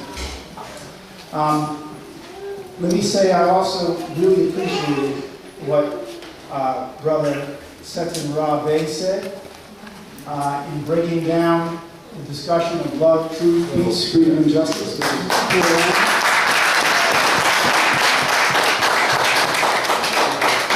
And I encourage the brother to continue his good work. I wasn't exactly sure how I was going to approach the topic this afternoon. I teach at a college in Kentucky. I teach courses in history and African American studies and even a course in black psychology. I've been at Berea for 11 years. I was born in the state of New York. The reason why my name is Jose Pimienta Bey is because my father was born in Cuba, or Cuba, which actually is an old Maghreb Moorish word for a place of sanctuary. So there are some interesting connections when one looks at the history of the Moorish Empire. So what I wanted to do, I thought as I sat thinking about what was most relevant, was I wanted to first give a general overview of the Moorish significance historically. Who were the Moors within the context of Western history? As Brother Cujo pointed out, most people, when they talk about the Moors, and certainly when I was in school, if they knew anything about the Moors, they knew about the Moors in the context of Shakespeare's Othello. They would say, oh yeah, I know about Moor. Shakespeare talked about Othello the Moor. Those who may know something about European opera, then there was the opera Otello, which was based upon the same Shakespearean play. Well, the significance of Othello in Western history, it's kind of like, once again, our legacy hidden in plain view, which is often done. But because we're thinking in terms of being black very often, or earlier, Negro, or colored, we didn't understand that when you read about the Moors, you were talking about us, olive-skinned Asiatic peoples. So what I realized when I was an undergraduate in college was I wanted to take the historical information that my uncle, bless his soul, or maybe let his soul rest in peace, I wanted to take the information that my Uncle Johnny Foster Bey, who was sharing with me as a young man, at 14, 15 years old, he was familiar with the teachings of Prophet Noble Ali since the early 1950s. So I was one of a few siblings who would actually listen to what my Uncle Johnny was saying. Many of us may have relatives who, some people say, will pontificate or start talking about something. They say, yeah, there goes your uncle again, or there goes your aunt, or whomever. And we don't always pay attention to what they're saying. And we need to, because the wisdom of our community is in our elders first and foremost. Because they've been on this planet longer than those of us who are younger. So you listen to what elders are saying.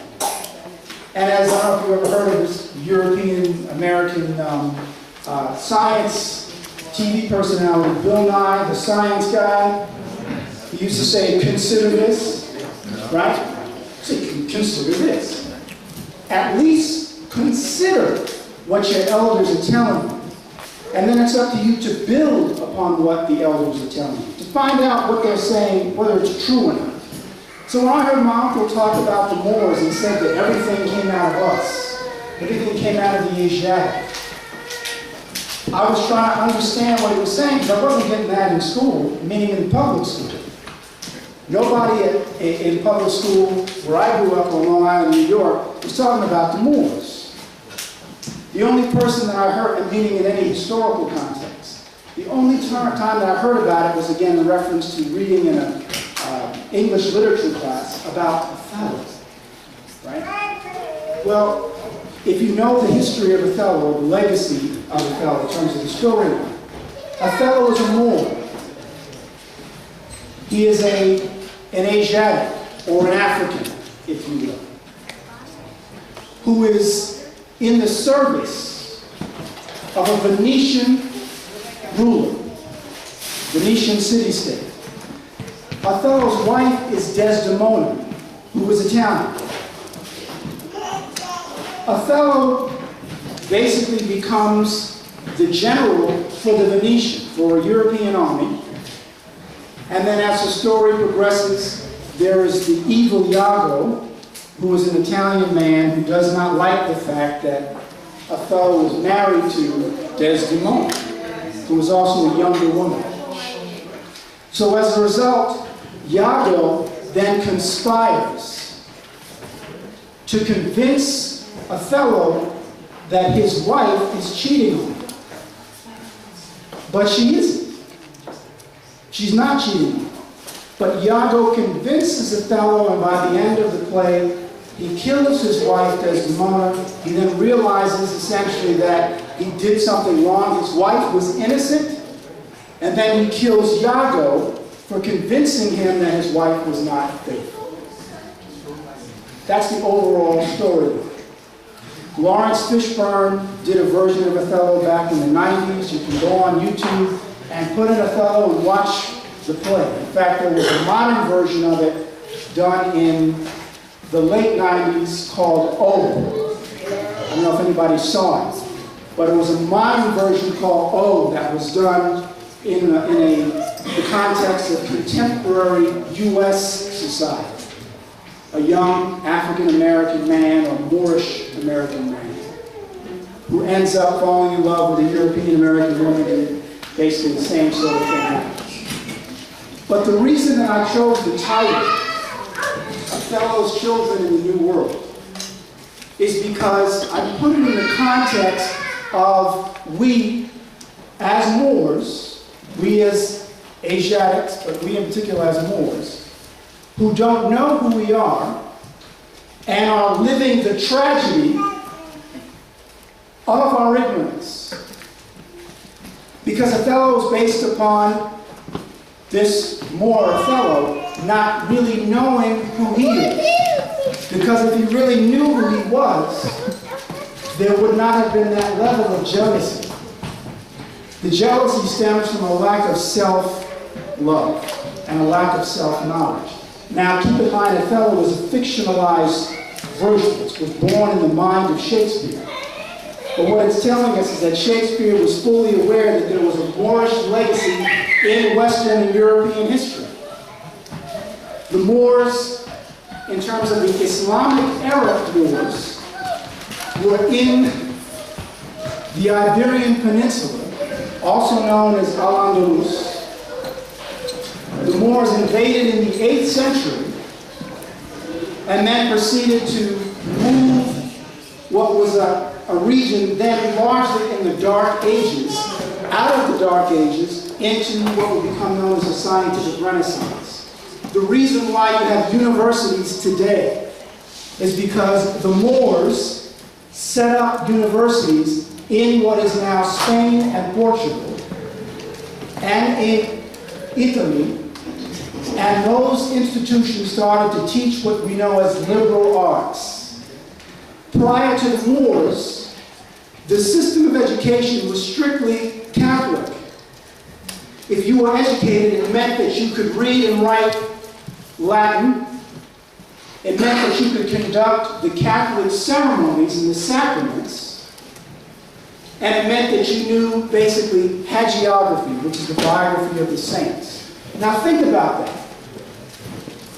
As an academic, as someone who decided to make the university and college my life, someone who said, I want to teach at the university level, I want to teach at the college level, to know that the system that you know as the university system is based upon the Moors is no small thing. But how many people know it? It's only if you study medieval history, which I chose to do. It's only if you study intellectual history, which I chose to do. Because I found that, just as Noble Drew Ali said, you Moors get a good European, quote-unquote, education, and then I can use you. This goes back to the idea of getting sovereignty before we're ready to be sovereign. We need doctors. We need university teachers. We need lawyers. We need engineers. We need farmers. We need people who are trained in areas that can then create a solid nation, like everybody else. When I think about brothers and sisters that come from India, or come from other areas of the Asiatic world, who will come and establish a little India in a particular community, and they're still speaking Hindi. Or people will come from Pakistan, and they're still speaking Urdu. Or they'll come from China, and they're speaking dialects of Chinese. Right? Of course, the legacy with us is we had that connection broken. Right? Most of us didn't know who we are. We just called ourselves black. What are you, black? But I think there's some Irish. All right, so I can trace Irish to Ireland. What's black? Nothing, basically. It's not a reference to a nation. Black is a color, or the absence of white. It's not a reference to a land. So you have large numbers of people of, if you will, I'm going to say African because that term is used. And it was even used by the prophet, Noble Drew Ali, who I'm taking my marching orders from. It's in the Quran, the Moorish Quran. He spoke of the descendants of Africa. He also used the term Asiatics. But we who are descendants of Africa, or Africans, and connected to Africa, lost the knowledge of ourselves because of the institution of chattel slavery, which was imposed by the conquering Spanish and Portuguese. Right? When you think about the chattel system of chattel slavery means that you don't just own the person or their labor. It means you remove their personhood. You're no longer a person.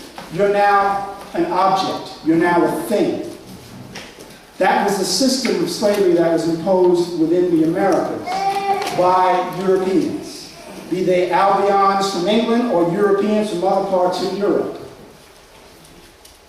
As a result, we fell away or fell from the knowledge of ourselves. We started answering the terms Negro, black, color. What does Drew Ali then say when he comes on the scene between 1913 and 1929? He says, know thyself. He says, we are Moors. He says, understand your interpretation of spiritual law, also known as Islam or Islamism.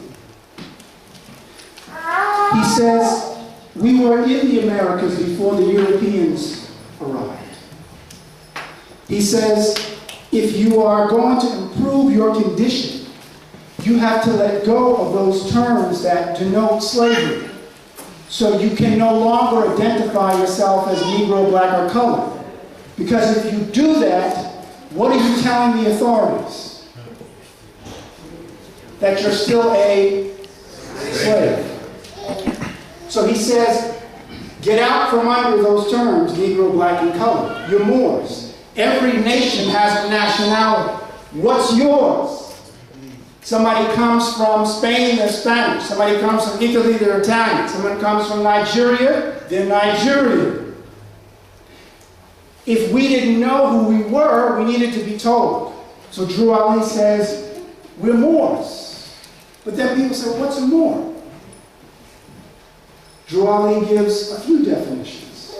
He said, as a Moor, you are a descendant of Moroccans and born in the Americas. Here's the problem with some people. They then think, well, Morocco is this small country now in northwest Africa.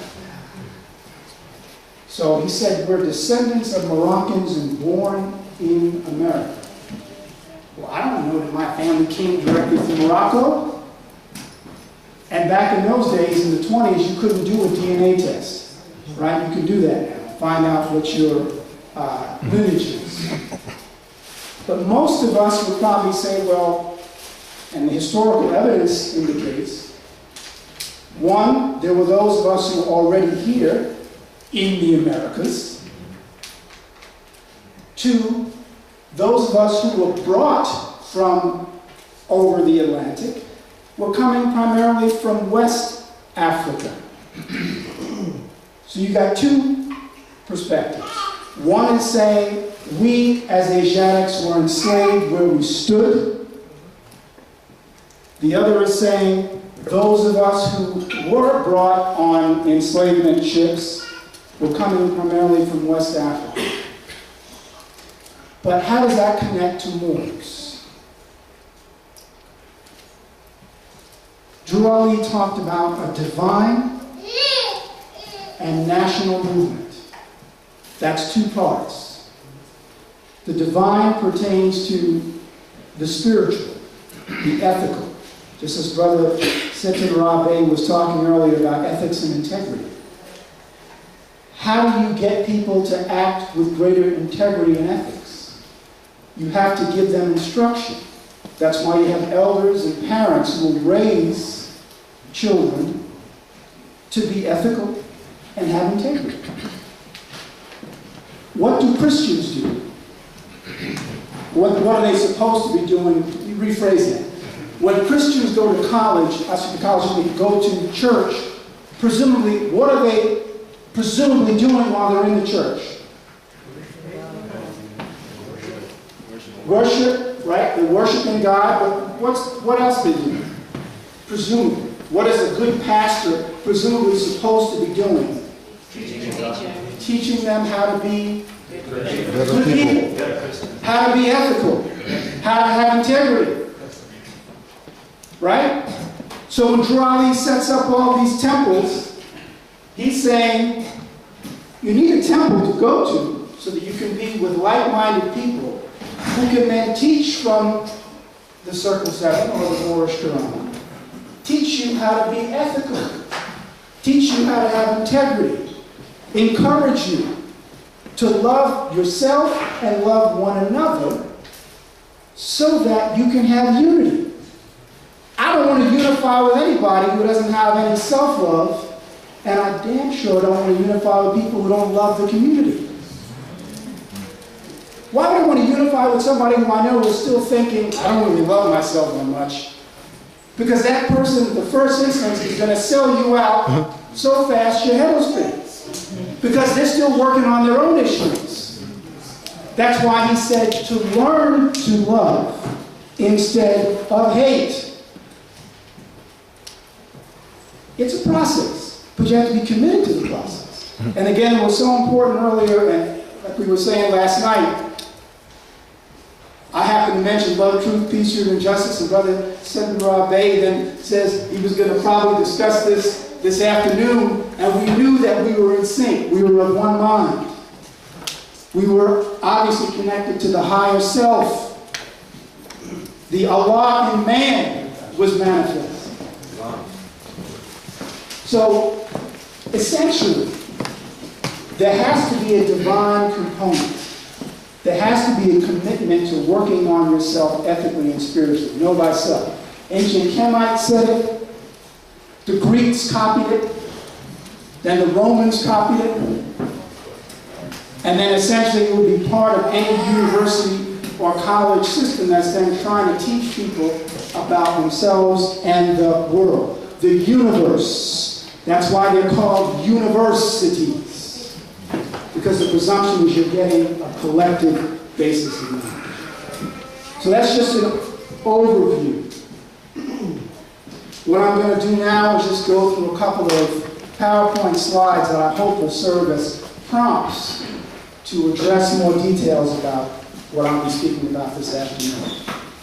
And everything that I'm discussing is referenced in my book, A Fellow's Children in the New World.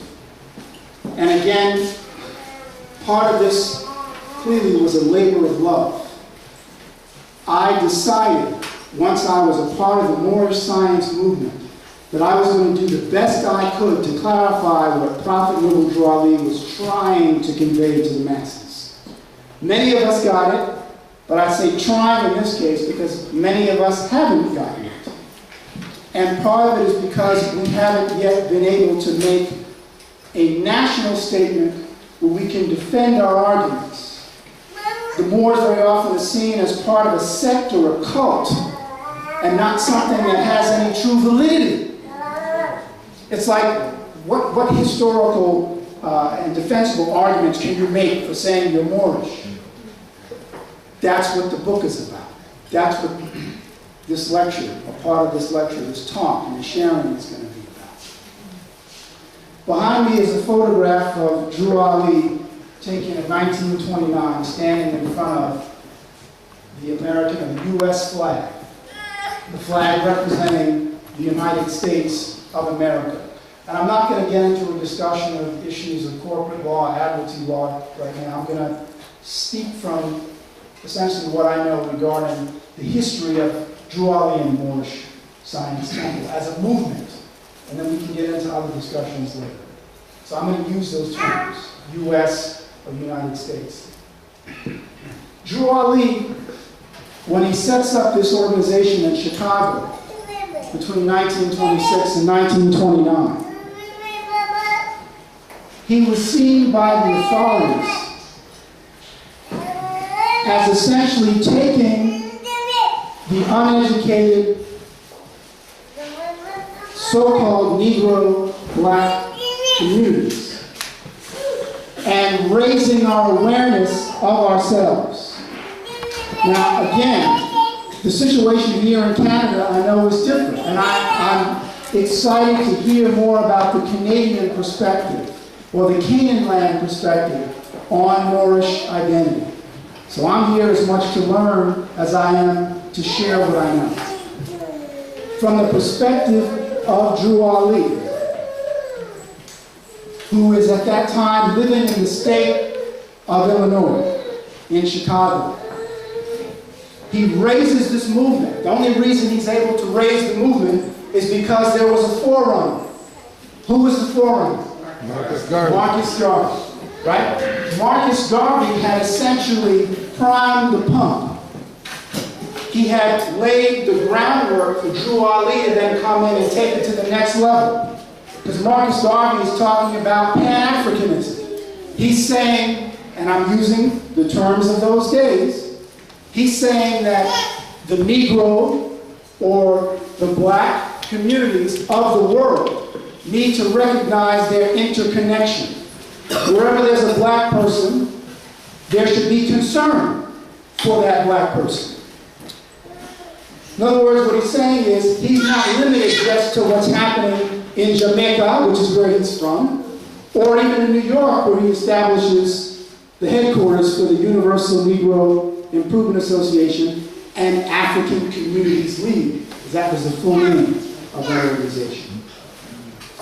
So people in Chicago, including the Chicago Defender's writers, and the Chicago Defender was an African-American newspaper. And one of the things that they said was, and they lauded means they honored. They were saying, this man is great.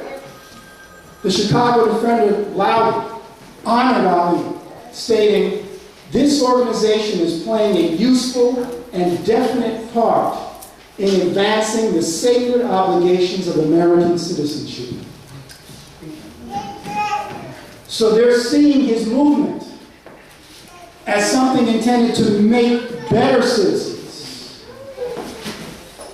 But what's also key here is they're referencing citizenship in a very religious way, because they're saying sacred.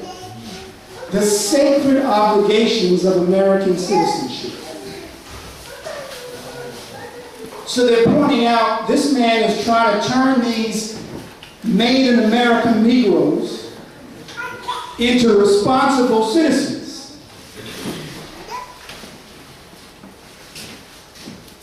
First thing he recognized is you need to know who you are first.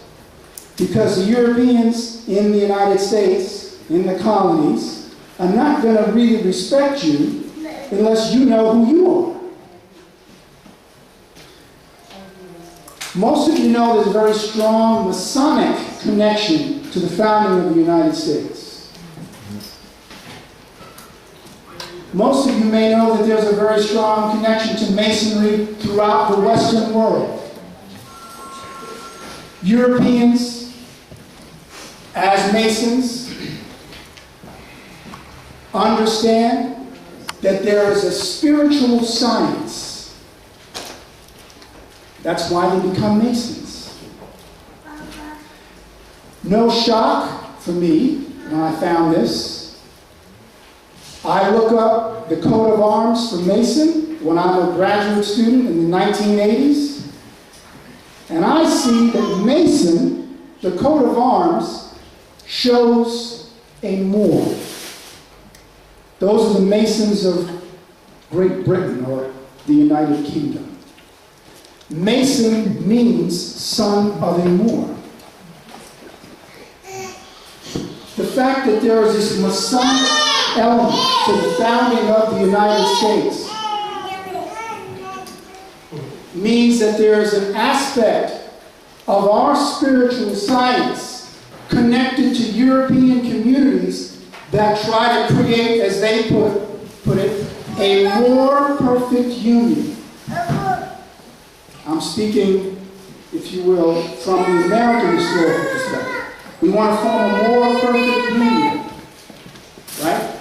So this idea of establishing this particular country means that there's a Masonic component to it. So I knew I had to research and address that as well.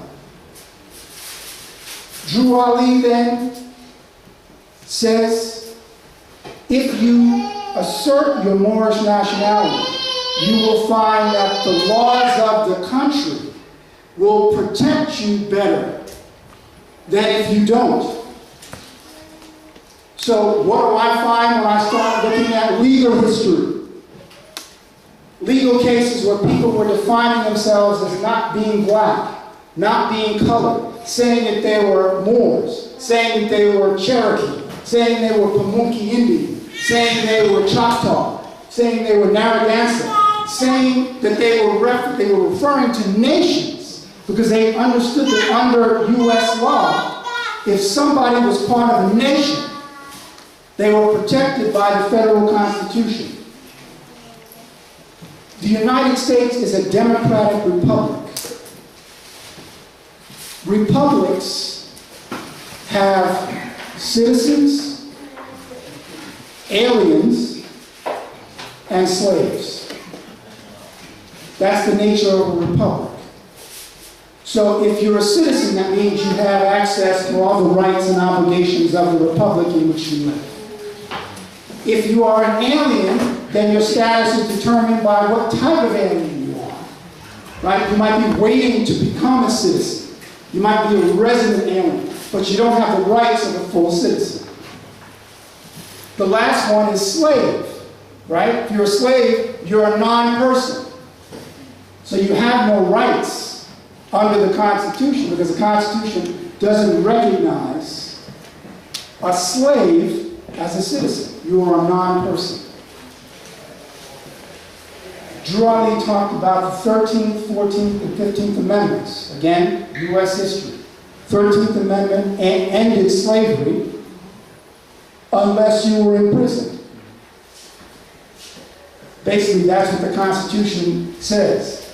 You can be forced into some sort of servitude if you are a felon. That's why the system tries so hard to keep people as felons, because then you keep people as slaves. The 14th Amendment then turned the freedmen into citizens.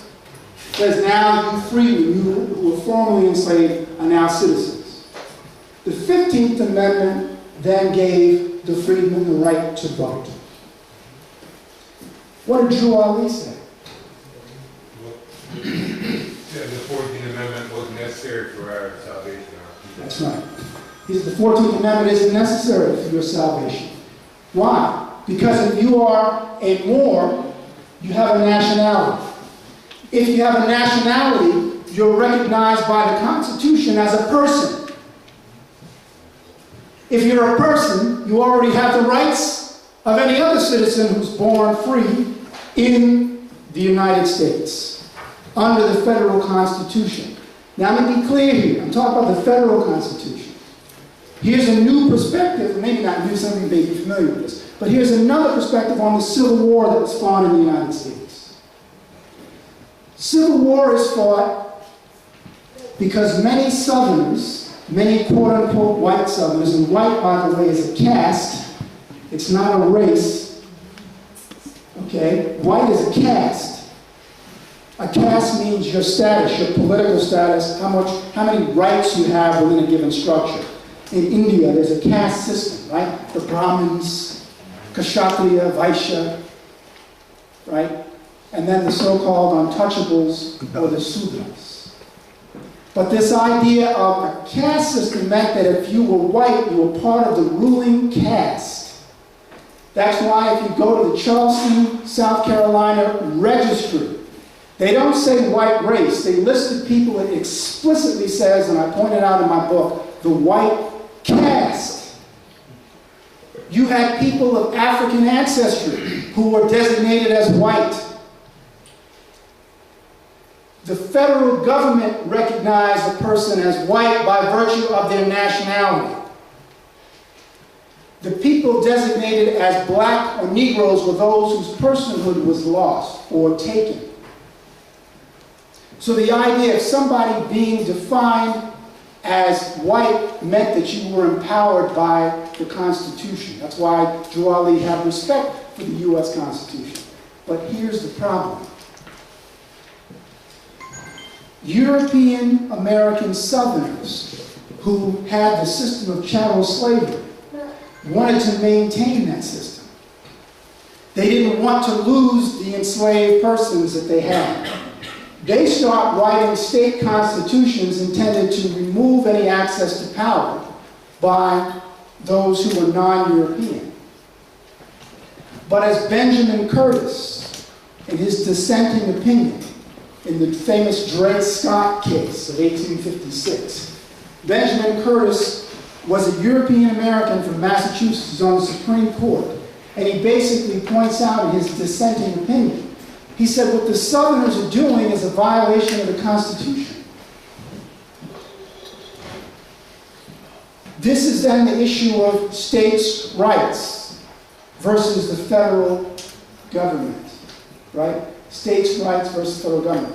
Some of you may have heard about the big controversy in the United States over the flying of the Confederate flag, right?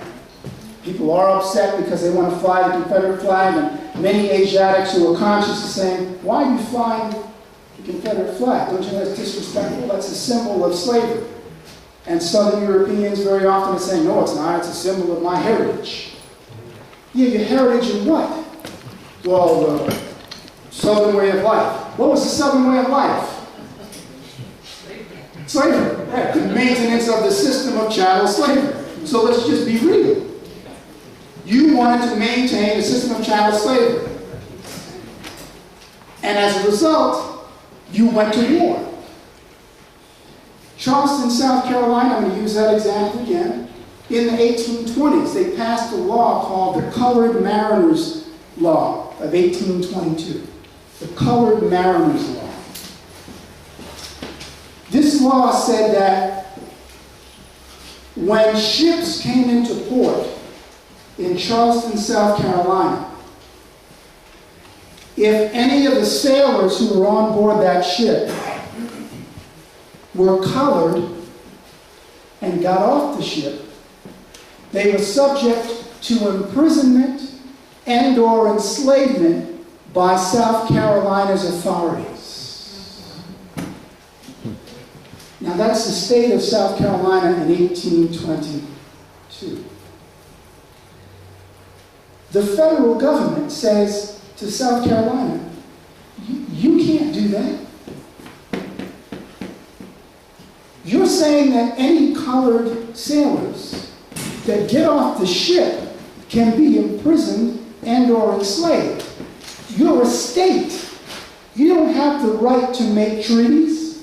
Only the federal government has the right to make treaties. So the federal government says, you can't do this. But they do it anyway. But guess who even the South Carolinians made exempt? Moors. Moors could get off the ship, but not British subjects who were colored. That's powerful. Because there's still this connection, ironically, even in the state of South Carolina, a southern slaveholding state, they knew that there was something unique about the Moors. Under the law, and I might even say in terms of spiritual science, I'm going to keep making that reference. There are European leaders who know spiritual science is real. That's why it's important, you know, whether you call it karma, right? Or what goes around, comes around. Eventually, justice is always done. The best way for me to oppress you is to get you to accept your oppression. That way I feel like I'm not oppressing you, you're oppressing me. If you just wake up, I can't oppress you anymore. But I have to get you to answer to the term of Negro or black. Now I got you. Because now you've given me permission, spiritually, and, if you will, nationally, or in terms of man-made laws, to mistreat you. And the prophet even pointed that out as well. It's a comment. As I was listening to Brother SetenRa Bey, I went back to the last, or say near the last page of my book, and remembered something that I had written when I wrote the book. From the Moorish perspective, true self-reliance only comes with self-confidence. And self-confidence is rooted in one's awareness of their past achievements. If you don't know, if you don't have self-love, it's because you don't have a whole lot of self-confidence. You don't really have much confidence in yourself. And you're not aware really of who you are. In short, a person or group must know more about themselves, their significance, and their achievements if they are to become strong, meaning strong in that sense of love. They must honestly love themselves for the gifts given them by the Creator God Allah. One of the other aspects about Drew Ali's understanding of Islam, or Islamism, was he referred to Allah as our Father God. You don't hear that in traditional Sunni al-Islam. They just say Allah is Allah. There's not a reference to saying we are Allah's children. That's a deeper understanding of spiritual science related to Sufism and the Marabut traditions that were part of the old Moorish Empire. That harkens back to, right, Christians will talk about God the Father. It's having you recognize that you are an extension of your Heavenly Father. You are made in the image and likeness of God. How many people here are familiar with Martin Delany? Martin Delany, prominent African American, I would say Moorish American, African American leader, Civil War soldier, physician, politician. He said the claims of no people, according to established policy and usage, are respected by any nation until they're presented in a national capacity. So Drew Ali is saying if you're gonna try to improve your conditions, you have to present yourself as a collective. You're part of a nation. Ironically, the United States, of course, is a nation of nationalities. Right? People from the nations of the world. As I said earlier, different nationalities will come and create their own little communities. A little Korea, a little India, a little Tokyo, etc. But then they still interact in the larger system. But they have, if you will, a home camp to come back to. Strengthen, keep themselves fortified. They're comfortable with themselves, they love themselves culturally, and they go out into the world and engage it. The governor of Louisiana, Bobby Jindal, was an Indian. From India, Indian American. So you can have Asiatics in positions of power within the United States. The reason why it's been more difficult is because of the legacy of slavery and the lack of self-knowledge that keeps so many of us from being in those positions of power. Although now people can say, well, you have President Obama, a true African American, right? Because his father is from Kenya. Right? But then you have a movement to try to say, well, he's not really an American citizen. He was not born in the U.S., he was born outside of the U.S. So you have people still trying to challenge that. Right? But President Obama is an anomaly that requires a whole other discussion to be able to put that into perspective. This is one of Drew Ali's statements that goes back to what I said earlier, warning from the prophet. Drew Ali said in 1928, the citizens of all three national governments, according to their national constitution, are all of one family, bearing one free national name. In the case of Canada, the presumption is, and I know Canada has gone through some changes with its own nationality laws. There was a Nationality Act of 1921, and there was one in 1946. Question of whether you're a Canadian national or a Canadian citizen. So these are things that actually exist. If you're not familiar with it, it's something to take a closer look at. Because I'm newly familiar with it, this idea of nationality versus citizenship. But Drew Ali says, those who fail to recognize the free national names, a free national name would be Moorish, right? Because there's a Moorish nation, are classed as undesirables and are subject to all inferior names and abuses and mistreatments the citizens care to bestow upon them.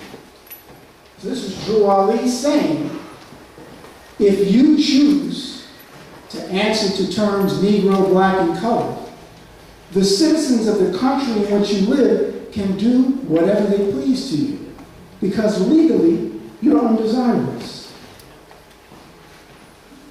So when one rethinks this idea of there being two types of justice, one for blacks and one for whites, there's a recognition that those who are blacks are clearly not protected under the law. Not from Drew Ali's perspective, because he's saying you're telling the authorities abuse me. You're walking around with a sign, you know, you're a sadomasochist. Right? That essentially is the message. So he's saying, you want to be treated as a noble? Act as a noble. But you need to know who you are. Once you know who you are, you can then act as a noble. I just started this talk by referencing how my focus was really on intellectual history. I wanted to know about how the Moors impacted upon the rise of the university system. And if you want to read more about, no pun intended, more about that, Ivan Van Sertima, the late great Ivan Van Sertima, who he edited a work called The Golden Age of the Moors. I have a chapter in that book on Moorish Spain that outlines exactly how we as Moors were directly responsible for the establishment of the university system. What is so beautiful is that, just as Drew Ali said, in time I will make the European tell the truth.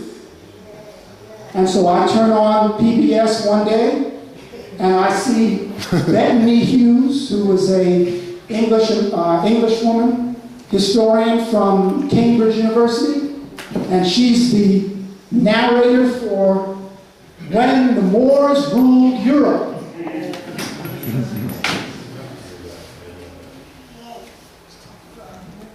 And all I could say was Islam. Because I was getting more and more evidence that Allah, a higher self, the universe, spiritual law, was assisting in the process of our freedom. But we have to wake up. And we have to commit ourselves to being better tomorrow than we are today. That's a process. That is a process. Drew Ali said, it is a sin for any group of people to violate the national constitutional laws of a free national government and cling to the names and principles that delude to slavery. It couldn't be any clearer, family. He's pointing out, you want to know what's sinful? Keep calling yourself Negro, Black, and colored. Many theologians interpret the definition of sin as separation from God. That's one of the definitions that theologians will use. Sin is separation from God.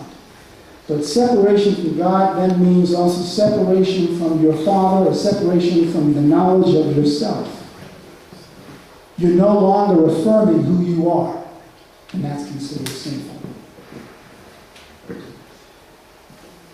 Well, I know most of you are familiar with the idea of the granted privilege. So if one says, well, I know a lot of black people who've done very well. Oprah, but somebody said Oprah. Oprah doesn't call herself Moorish American. Well, as far as we know, that's true. She doesn't. But the system is also interested in perpetuating itself. There are always people who are going to be allowed to do well, so that there really isn't revolution. You have to, like a pressure cooker, you got to let off steam every once in a while, right? And the steam is let out by having successful athletes and successful entertainers. But the rank and file, the majority of the nation of people is still not there, even close to having the fruits of the society at large. Right? The idea of granted privileges. And a granted privilege is, of course, very different from being given a right. A French occultist who studied Sufism, named Eliphas Levi, said, the will of a just man is the will of God himself and the law of nature. Man is the God of the world, and God is the man of heaven. Meditate on that for a moment. Right? God is the man of heaven. But the idea that man is the God of the world, we are the vice regents or the representatives of the Most High God. Father God Allah, Father, Mother God Allah, the God of the universe, however we want to define that construct. And essentially, we're supposed to be manifesting here the highest principles of that which was conveyed to us at our creation. But we're composed of two selves, the higher self and the lower self. Every day is a battle to determine which is going to win. Right? So the idea of the higher self is the mother of the virtues and the harmonies of life, and breeds justice, mercy, love, and right. That's the higher self. And the lower self is essentially that which breeds murder, theft, and everything that harms. We have it within us. And Drew Ali was conveying this information at a time when most people in our Asiatic community were not, if you will, formally educated. Many of us could not even read and write.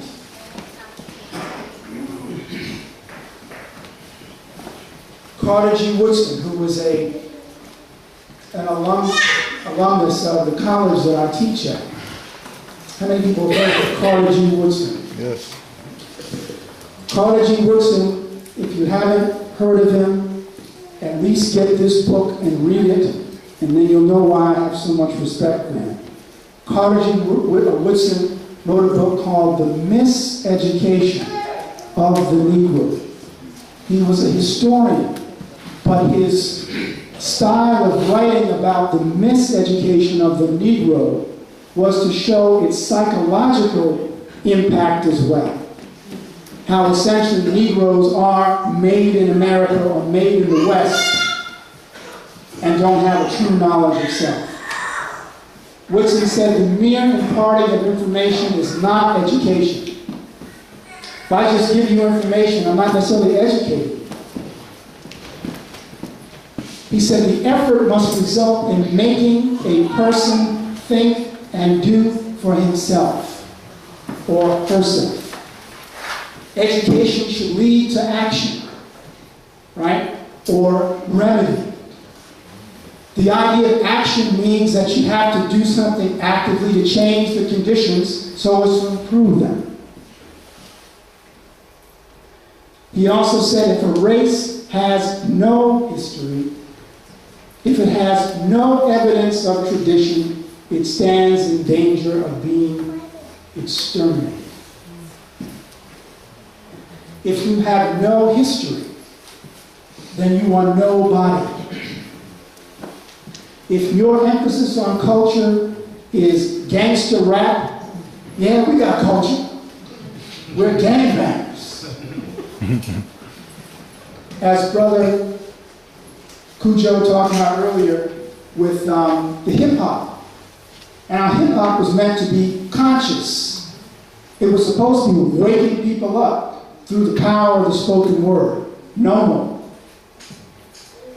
Ancient Egyptian or ancient Kemetic concept of nomo, the power of the spoken word. But of course it was hijacked and taken in a direction to then make us crazy and self-destructive. Because it was understood that that was dangerous. Brother, SetenRa Bey. Yeah, just in harmony with what you just said. If a race has no history, if it has no evidence of tradition, it stands in danger of being exterminated. For those of y'all who don't know, Carter G. Wilson is responsible for the introduction of what was then Black History Week, which turned into Black History Month. So he put that statement into action because he brought forth that week to learn about the history, and then it turned into a month. I just wanted to add that.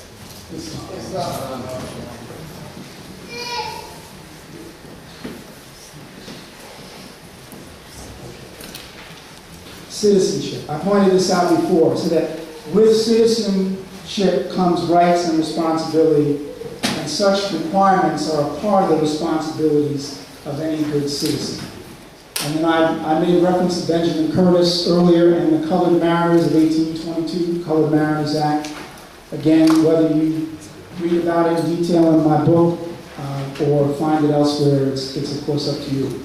But this idea of good citizenship means respect for ourselves first, learning to love ourselves, respect for others, and respect for all divine and religious creeds. Again, something unique about what Drew Ali was saying, teaching. He didn't include the typical Abrahamic prophets as the only prophets. He actually included Confucius as a prophet. He included Buddha as a prophet. And then he said ETC, meaning whatever other prophets will emerge over the course of time. He said he was a prophet in these days, meaning the days that he was on the scene, and shortly thereafter, before that great and awful day that is sure to come. Because he says it's coming.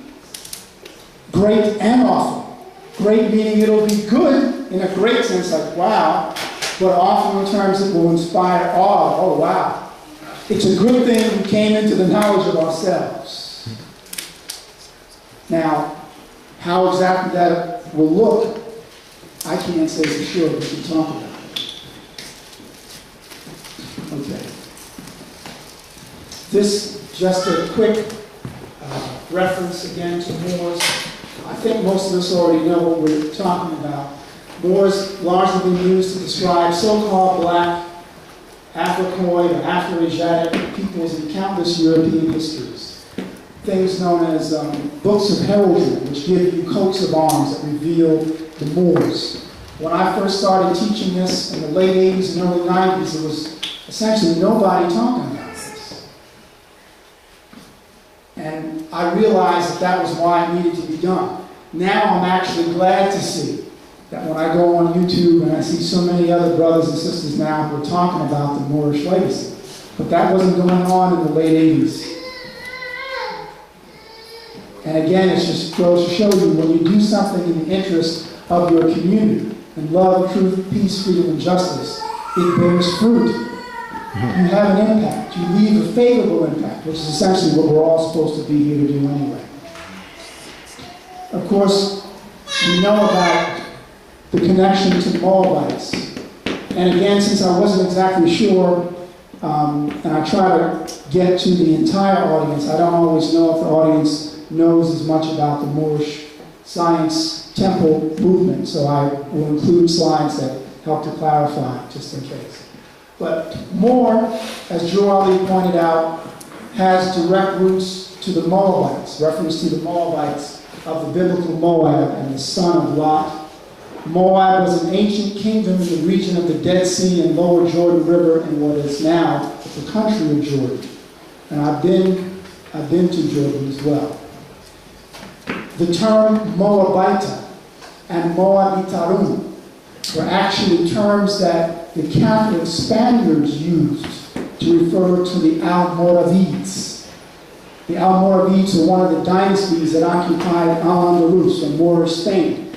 And they called these Moors Moabita and Moabitarum, which meant that they knew, in spite of the fact that these people were coming in from the continent of Africa, that they still had an ancient connection to Asia, because we as Moors bridged those continents. In fact, we bridged the world. But that's something that requires a lot more study.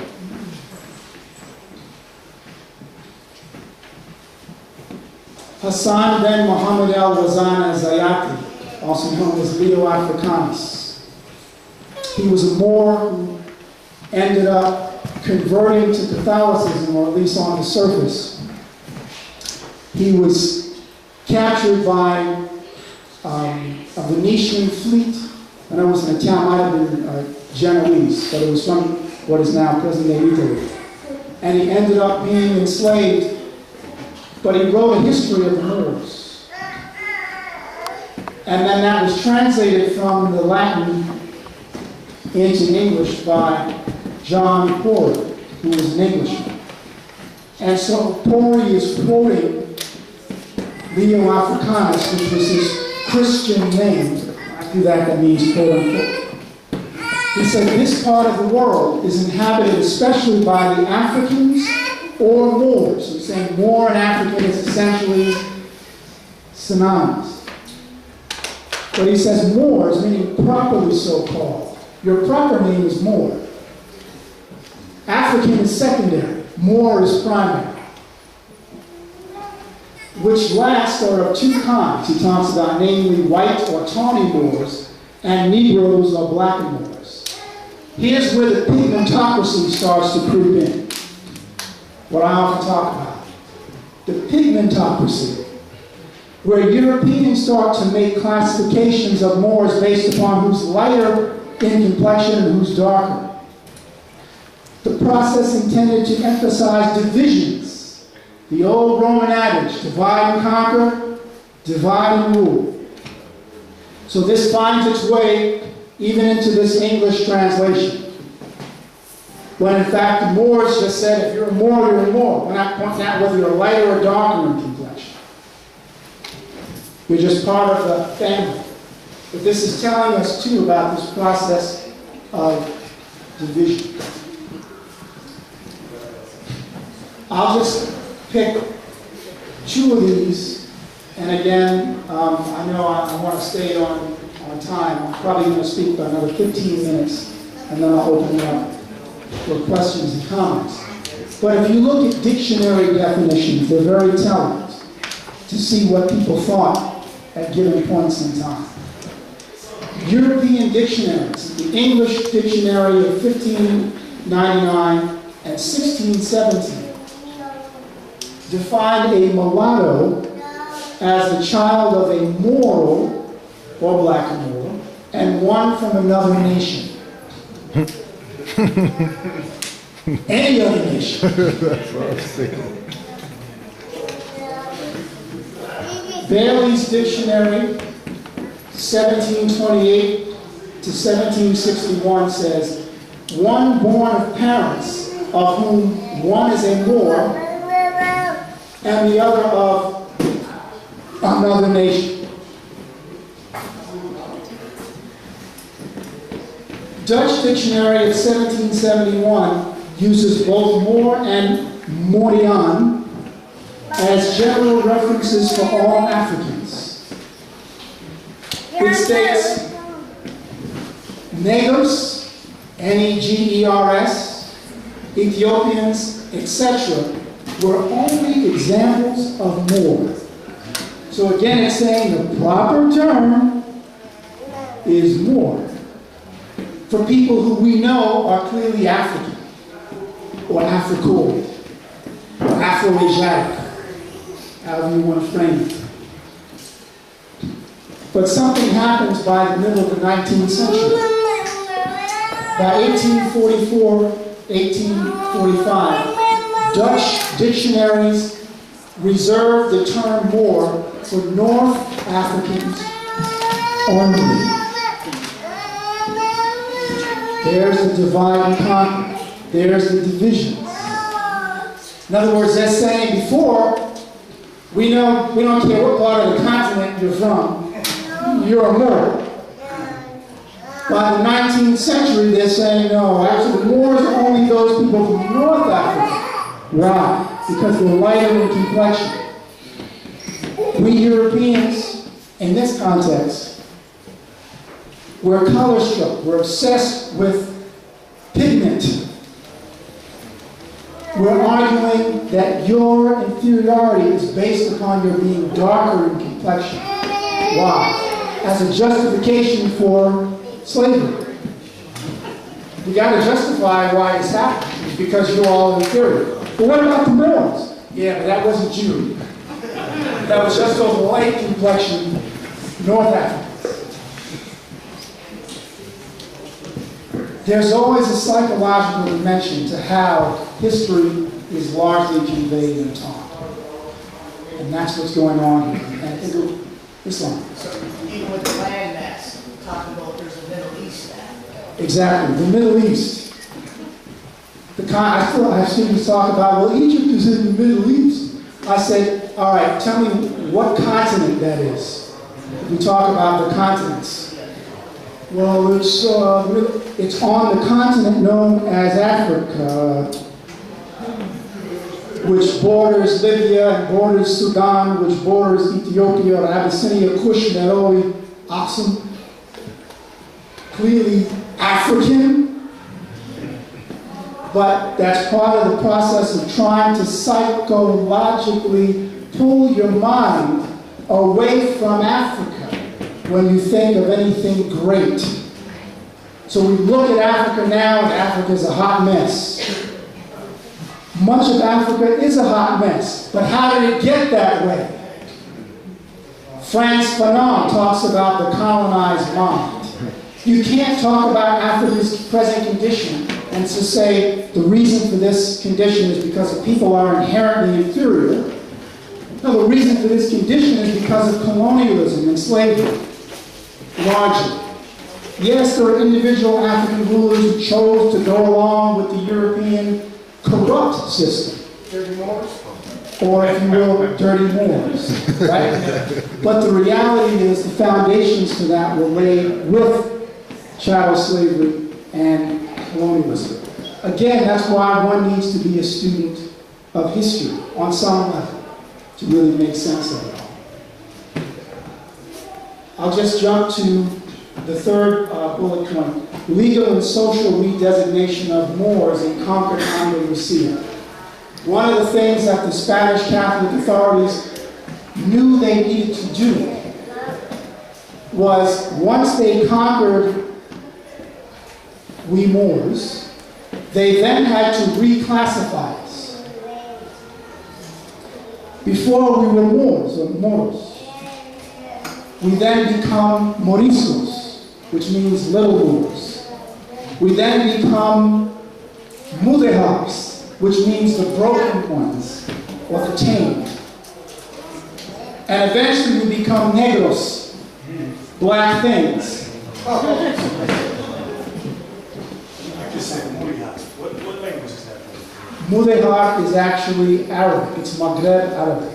Mudehar. So the reason I asked that is because I think it was Do the Right Thing, Spike Lee movie, when they were going back and forth trading guards, you know, attacking each other. He said, Mulia. Right? I think the guy made that Italian. He said, Mulia. Oh, he said Mulia. Yeah, that's a different word. We talked about that in the car. Mudehar means broken or tamed. Muli or Mulia is Italian for eggplant. What Italians were doing was they were calling African people or Moors a bunch of eggplants because eggplants are dark. So they called us mulis. But here's what's fascinating. The word muli in Maghreb Arabic means Lord. But they saw, in other words, what they did was they said, we'll take this word and they use lords, and we'll attach that to an eggplant because of your color. So in other words, they tried to make it something negative. Just like you have somebody, yeah, they'll see a brother on the street, hard times, and say, yeah, king, huh? You know, because the brother's thrown up in the corner of a convenience store. I've heard people who are obviously insensitive and trying to be funny make those comments. Yeah, king, huh? Look at you now. Right? It's the same concept. Muli. You're a muli. Yeah, we call muli these eggplants. This is why it's so important, again, to practice self-knowledge, which leads to self-love, which leads to actions that display your love of self and display your love of community. This is a process. You're on a journey. No one should expect you to overnight wake up one day and go, wow, I completely love myself. Everything, and I love all my people. If you do that, you might be delusional. Because it means you really haven't given it much thought. Now, it may not take as long in certain people as others, but clearly, we were made crazy. We were made crazy. We were made delusional. We were made schizophrenic. We can be unmade, but the unmaking means you have to then dedicate yourself to self-knowledge. You have to move in circles with like-minded people who keep lifting you up, who know who you are. That's the healing process. Right. Yeah, we just gotta rewatch the brainwash. Yes, right. To rewash the brainwash.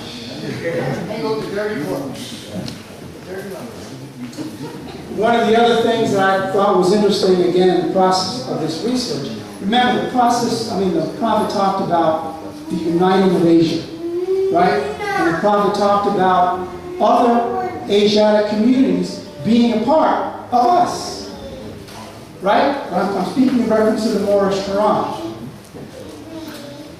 Ironically, historian Jack Forbes, who was actually a historian who focuses on Canaanite, or if you will, indigenous American history, he also looked at India, China, and Japan and found that the Portuguese used to call the Japanese, the Chinese, and the Indians niggers. The Webster's International Dictionary also referred to the term nigger as encompassing the same people, but also people from Egypt.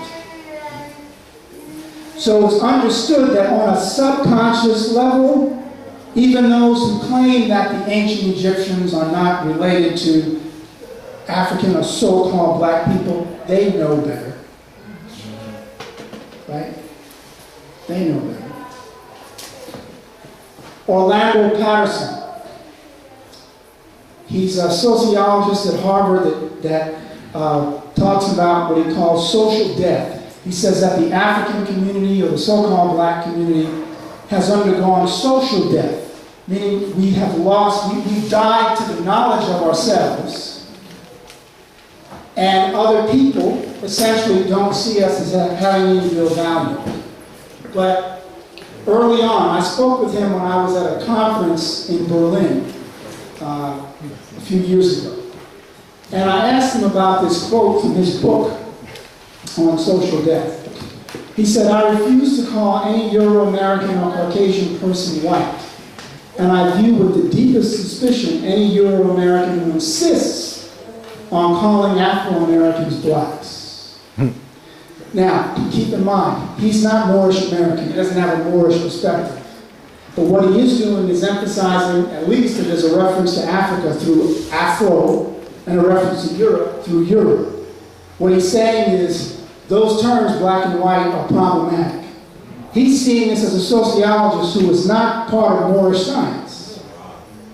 So he tried that for a minute, and I asked him, I said, you know, Dr. Patterson, are you still there? He said, brother, I gave up.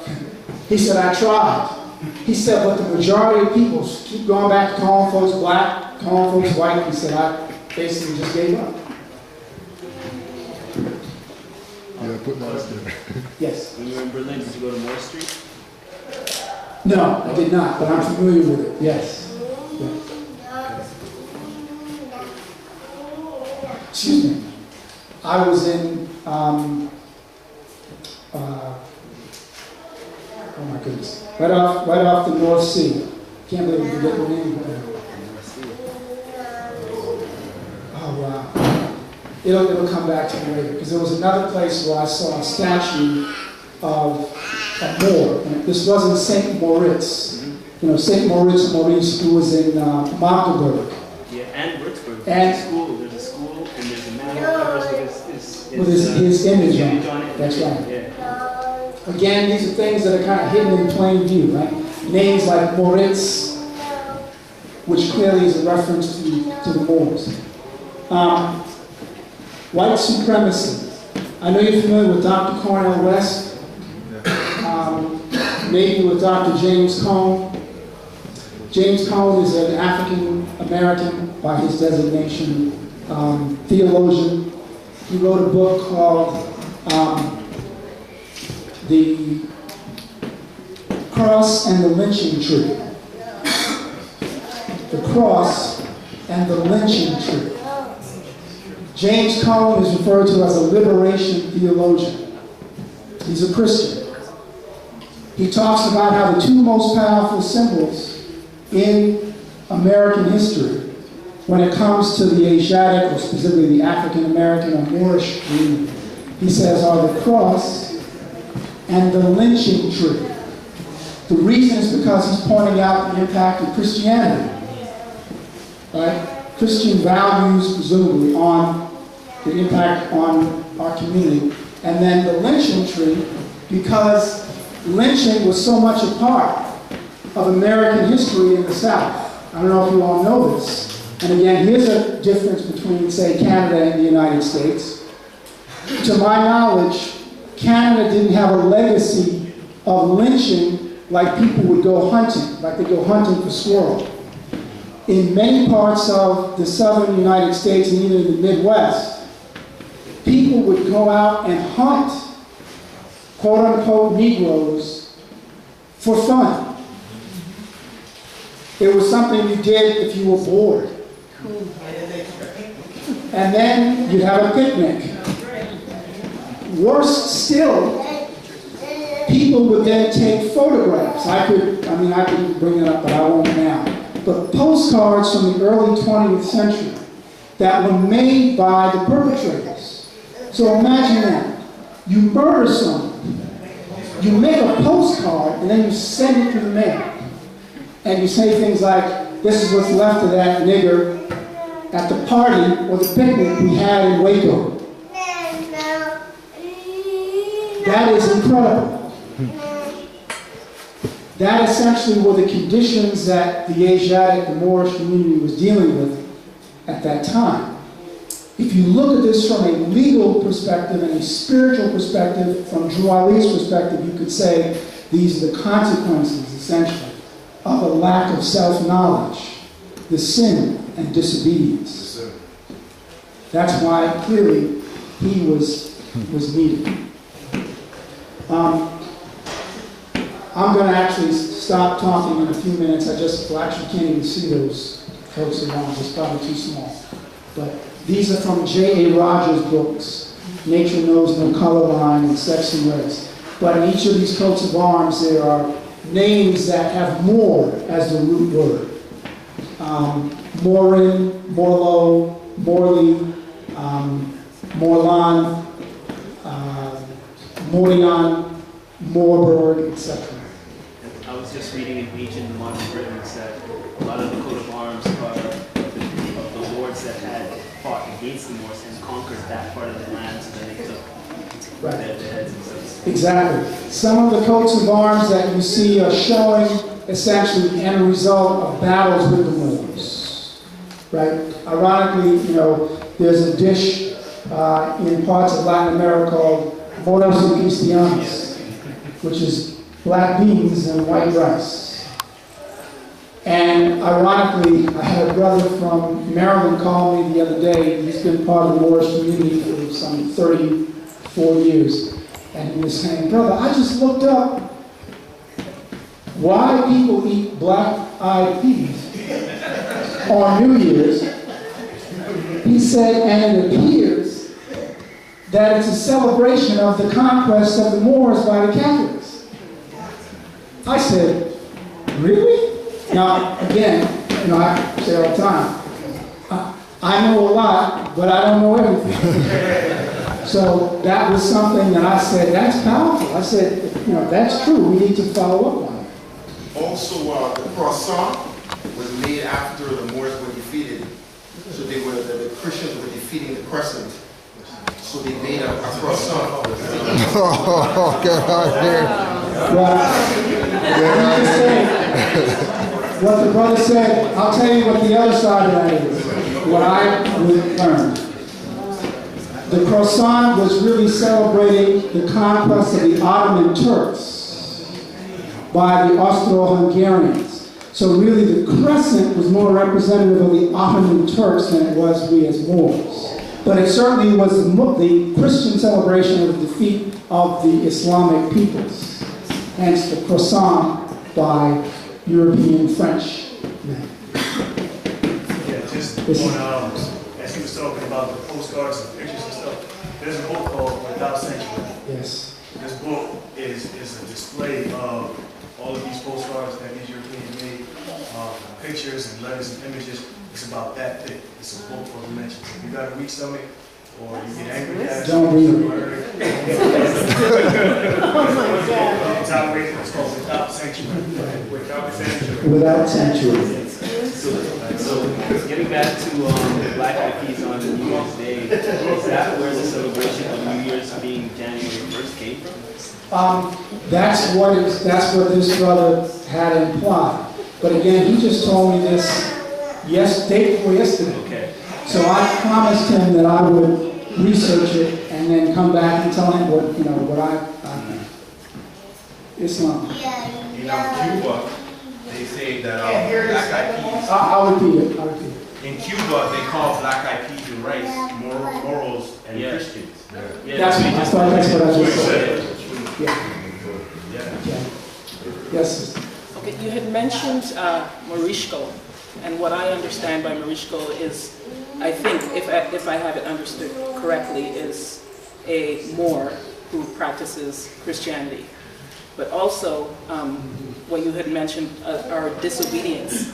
So I'm a Bible believer, and I regard our disobedience as to worshiping things, not God. Yes. And like in relation to Deuteronomy 28 to 1 to 68. So what is, like, I'm trying to understand, like, more being Islam or Muslim, and me being a Bible believer, not necessarily calling myself Christian, because I believe the word, but I don't call myself Christian. So where would I, like, just coming to the understanding, where would I be, because there's such a contradiction between the two to me, Well, where would I place myself? let me say something. Thank you, sister, for sharing that.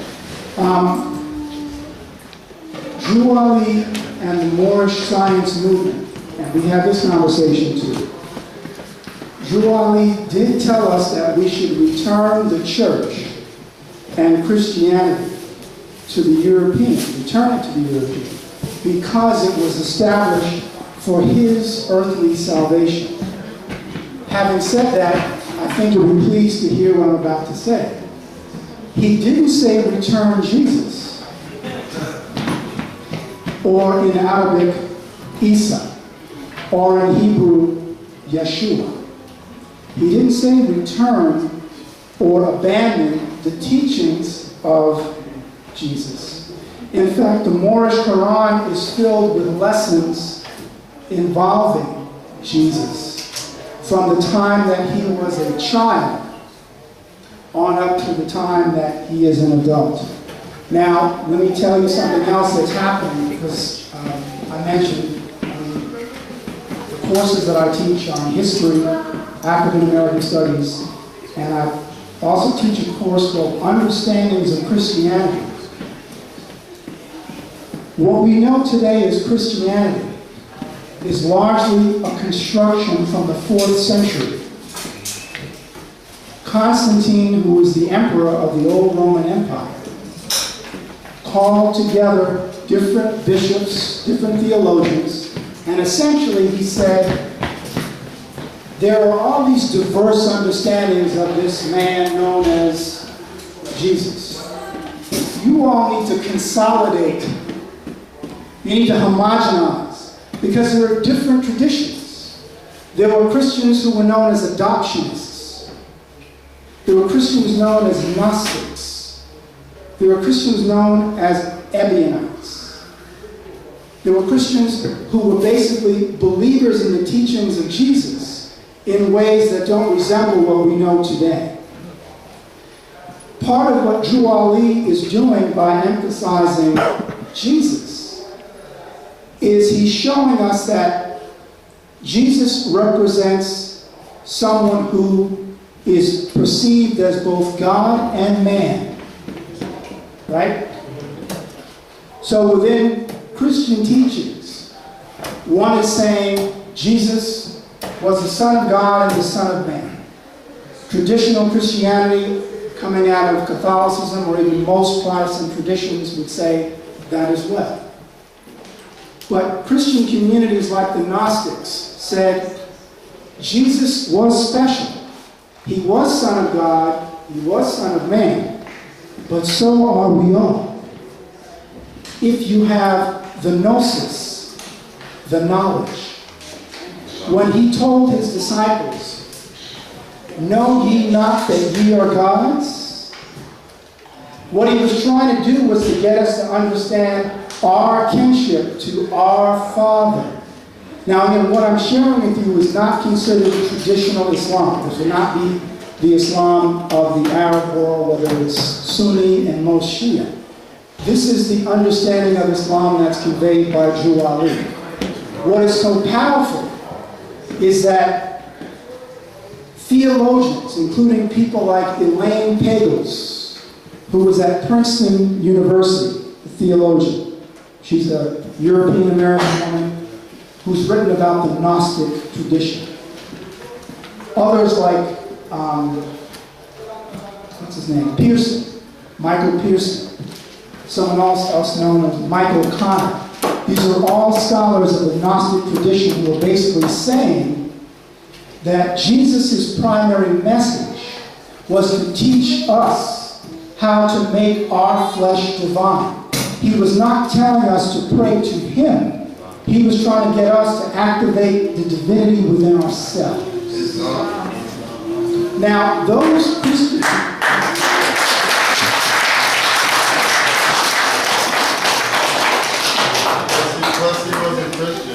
So, He's not going to tell us to give back. say that again? He said to give back Jesus to the Christians because he's not Christian. Right, he's saying return Christianity, because the Christianity that most of us practice and know is not what Jesus was teaching or practicing. Jesus, in fact, again, you wait long enough, the truth comes out. The prophet said that as well. There are theologians now talking about the connections to India, because Indians claim they have sources in Sanskrit where Jesus was amongst the Hindus. Guess what? This is in this book that Drew Ali introduced in the mid-1920s.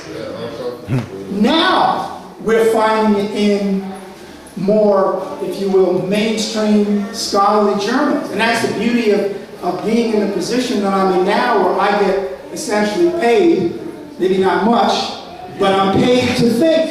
I'm paid to research. So when I get something, I can make that my focus.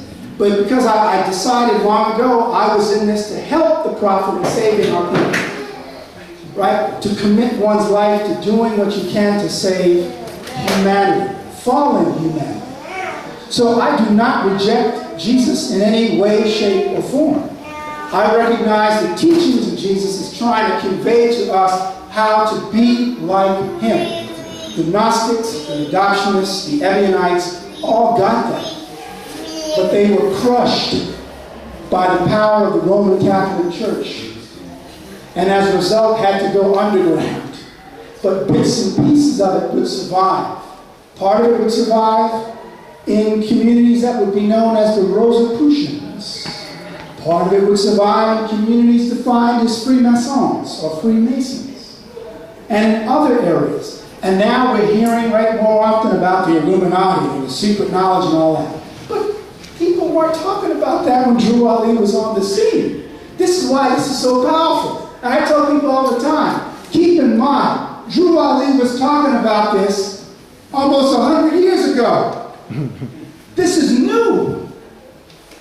Now Princeton, now Harvard, now Oxford, and Cambridge scholars are saying, there are connections of Christianity to Egypt and India. Let's bring it out and talk about it. This brother was talking about it 100 years ago. 100 years ago.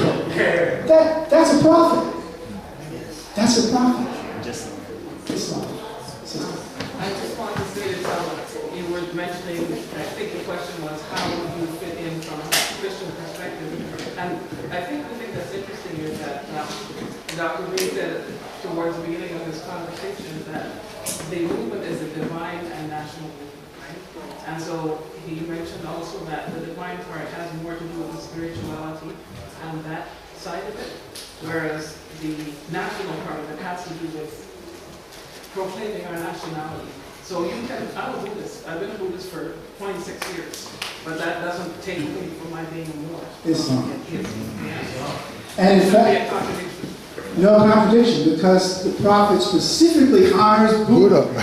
He specifically, in the literature, Buddha. Islam. Could you talk about the authors in books like Stanley Lane Poole, where they change more to Negro when it comes? Stanley Lane Poole and different books that they alter the language. Essentially, and I'll just try to say this quickly. You have different authors, whether it's a Stanley Lane Poole or who's the other one? I'm forgetting. I was by design. I forget some of these people's names. Halliburton, who are writing books of heraldry and writing about the Moors, and begin to change references to the Moors either to Arabs, or you have some literature that starts to talk about Negroes or blacks in Spain, as if there is a distinction between those defined as Negro and blacks and the Moors. So this process of having people alter translations or meanings in order to accommodate what I talked about earlier with the Dutch dictionary, right?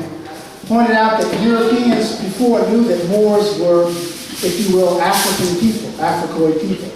But by the middle of the 19th century, they're now saying Moors are only references to North African Moors. But the idea of different scholars, whether it's Stanley Lane Poole or others, who are basically trying to negate the idea that the Moors would be so-called black people. So, but, you know, I don't know if that helps to answer your question. It's not. I just wanted to say that I saw online recently the Pope. He was like, this is a picture of the Pope, and in the background, there was a picture of a Moorish Jesus, baby Jesus, and Mary. And I was just thinking that even though they teach like a Caucasian Jesus and stuff like that, but they actually worship or they actually give honor to Moors. Yes. And I thought that was well, let me just say, I thought you were going to make reference to the previous Pope, who in his coat of arms had a Moor. That's something else. The previous Pope, the one that resigned, he went to New York, to Yankee Stadium, and he put up his coat of arms behind him, and there was a Moor from the city of München, or Munich. But popes, many religious figures know about what are called Black Madonnas. I know we're essentially out of time, but I have a whole presentation just on the Black Madonnas. Quote, and that's the term that they use. So what the brother is sharing, the one in Poland is Our Lady of Częstochowa. The one in Switzerland is called Our Lady of Einsiedeln. There is in Russia, Our Lady of Kazan. In Spain, Our Lady of Nuria. In France, Chatra. There are images of African or Asiatic representations of Jesus and Mary in different European countries. And when I was in Israel, Palestine, I went to the Church of the Nativity, and there was an 8th century representation of Mary looking exceedingly Afro-Asiatic, meaning it was Asiatic, not so-called Middle Eastern, but someone who clearly had what we consider to be Africoid or Moorish features, and baby Jesus. That's at the Church of the Nativity in Bethlehem. And I have a photograph of it, so you can see it. Islam. I was just in Barcelona and I went to Montserrat and I took a picture in front of the Black Madonna. Right. See, these exist. Now, of course, here's the argument that's given. Some theologians will say the reason why these images are dark is because of candle smoke. Yeah. So wipe it off then. But the problem is, when you look at them and you realize the candle smoke was skin specific, and in many cases it caused the hair to curl. So it's clearly, what do they call that? It's and all the angels around it were clean as well, and so right. the smoke didn't affect the angels. It just went right to the skin. Right to the skin. Well, guess what? If you eat the rappers who made chocolate extra Asian, and we eat that too. That's true. And there are those that unfortunately do. Islam. I don't know if you did already, but would you be able to kind of clarify, like someone who doesn't know any better would say that the word black and Moor are synonymous? You explained it in Decoding Moorish Spain, so I don't know what the term black, some people say, well, Moor is basically just another word for black, which of course makes about as much sense as saying that someone who is from Japan or Nippon is the same as yellow. Or somebody who was from Cambodia is a yellow American. Or is, these are the yellows, yellow power, right? It doesn't make any sense. The term black is intended to be a pejorative reference that Europeans imposed essentially upon African and Asian, just so you know, because I remember a few years ago, even in England, you had newspaper articles talking about 2 black men who were arrested in London. Then their names are Singh, S-I-N-G-H, and they were from India. So the term black was actually a reference to, again, this idea of a caste, particularly people who were from Asiatic lands. So Moor does not translate as black. The Moors would never answer to the term black, those who understood the English language. When Moors went into England and they, of course, learned the language, if someone called them black, those were fighting words. Because what you're doing is defining them as a black thing. Why? Because there's Black Death, Black Night, Black Heart, Black Magic. If you know the language, you know that it's a pejorative. It's not a reference to a people. Right? We never called ourselves black. But you hear people say, well, Kemet translates as the land of the blacks. And here we go again. Part of the problem is we don't know proper grammar.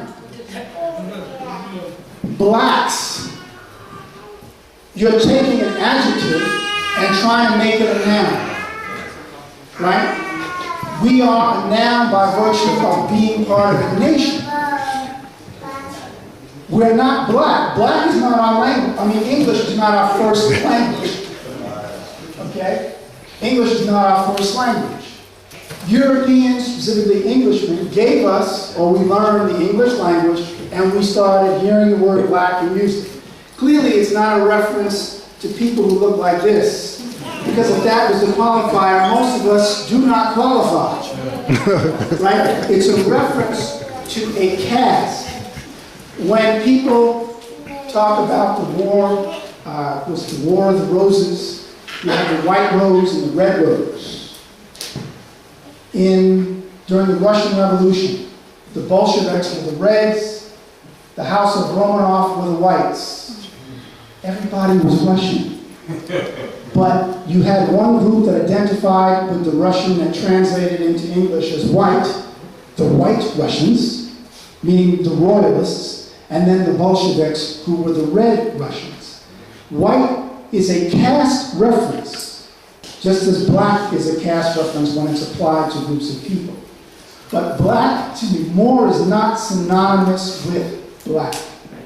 Any more, and I'll say it again, any more than if someone says, well, you know, again, a Japanese person, then Japan is synonymous with yellow. Because we presume that we're using those color name references, right? When people will teach their children, say, you know, black, yellow, red, and white, we all come together, right? Yellow is supposed to refer to Asians. But do you ever hear Asians saying that we're yellows? No. Never. You never hear Asians say we're yellow Americans. A lot of Asians are darker than us. Exactly. Right. You can find people from Cambodia, clearly India, who are 3 shades darker than you. Right? So it's not a reference to, and yet they qualify, if they are recognized nationals, as white. Right?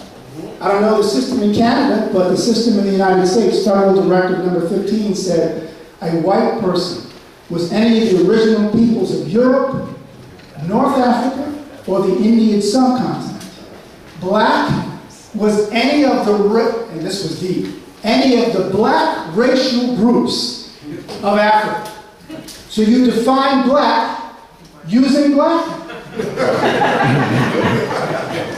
Black, any of the black racial groups. So essentially you're black if you think you're black. So if you want to self-identify as black, go ahead. There was a famous case about 20 years ago, Mustafa Heffi from Egypt, who said, and this was kind of bizarre, he was Egyptian, but he wanted to be defined as black. Because he was officially defined as white. Right. Yes. Right. Because he obviously doesn't really know what he's getting himself into. He doesn't know himself the real meaning of black. It's one thing if he was trying to convince, if you will, the black community, that the black community is black. You all are basically descendants of Egyptians and Moors. right? But not, no, I'm gonna define myself now as black, so I want to be part of the black American community. People do. Right. Didn't make a whole lot of sense. I just want to say, I mean, just listening to you, I've listened to stuff like a while now, but just listening to you explain it, I can't even imagine. I would hope all those black conscious people out there are always trying to say, well, where'd the Moors get their name? And then, but they can own black. Right. Where did that come from? Black is not ancient. They're trying to Exactly. put Kemet and black together. It's not an ancient word. A friend of mine, a brother who is a chematologist, his name is James Conyer, teaches at Keene University, had the same conversation. He told me, he said, and he reads Mudu Neche, right? I know a little bit. He teaches it. This brother teaches Mudu Neche, which is the ancient language of Nile Valley. Okay. He said the same thing. He said, you know, with all due respect, and he's a nationalist. He said the idea of saying that Kemet translates as the land of the blacks is problematic because the term black, when translated, has so many other meanings, right? If you said it meant the land of the dark-skinned or the black-skinned people, then you're specifically talking about complexion. But we know in the English language, because of the corruption that exists in the English language, people are trying to make an adjective a noun. In fact, let me just go back and see if I have this. Richard B. Moore wrote a book called The Term Negro, Its Origin and Evil Use. This brother wrote this in the early 1960s and 1960s. He points out the first use of Negro or black as a noun occurs during the period of African subjugation under the Portuguese and the Spanish. So that's when it's imposed. First, it would have been Negro. Then the English speakers say black. Ironically, even racists in other countries, very often, they may speak Polish, but they'll call people black, right? If they're from the United States, because they're saying that's the term that I've heard identified with you. But very often, if you talk to them, they'll say, well, no, we know you're descendants of the Moors, right? You're Moors. So very often they know who we are, but they come here and like, well, you gotta fit in here. You're black? Okay. Black. Don't call me Joe. You want me to call you what? I'll call you what you want to be called. Last time I told this brother, he told me, good brother, who I again love and went to school with. He told me, he said that Moor, so I had a Spanish teacher that taught us that Moor translates as living black. I said, living black? That's what he said, living black. I said, who told you that? He said, I said, brother, my father's from Cuba. I've studied medieval Spanish. I've had some of the best Spanish teachers as far as being able to read and knowing the etymology. I said, translating as living black is a recent phenomenon in order to continue to keep you confused.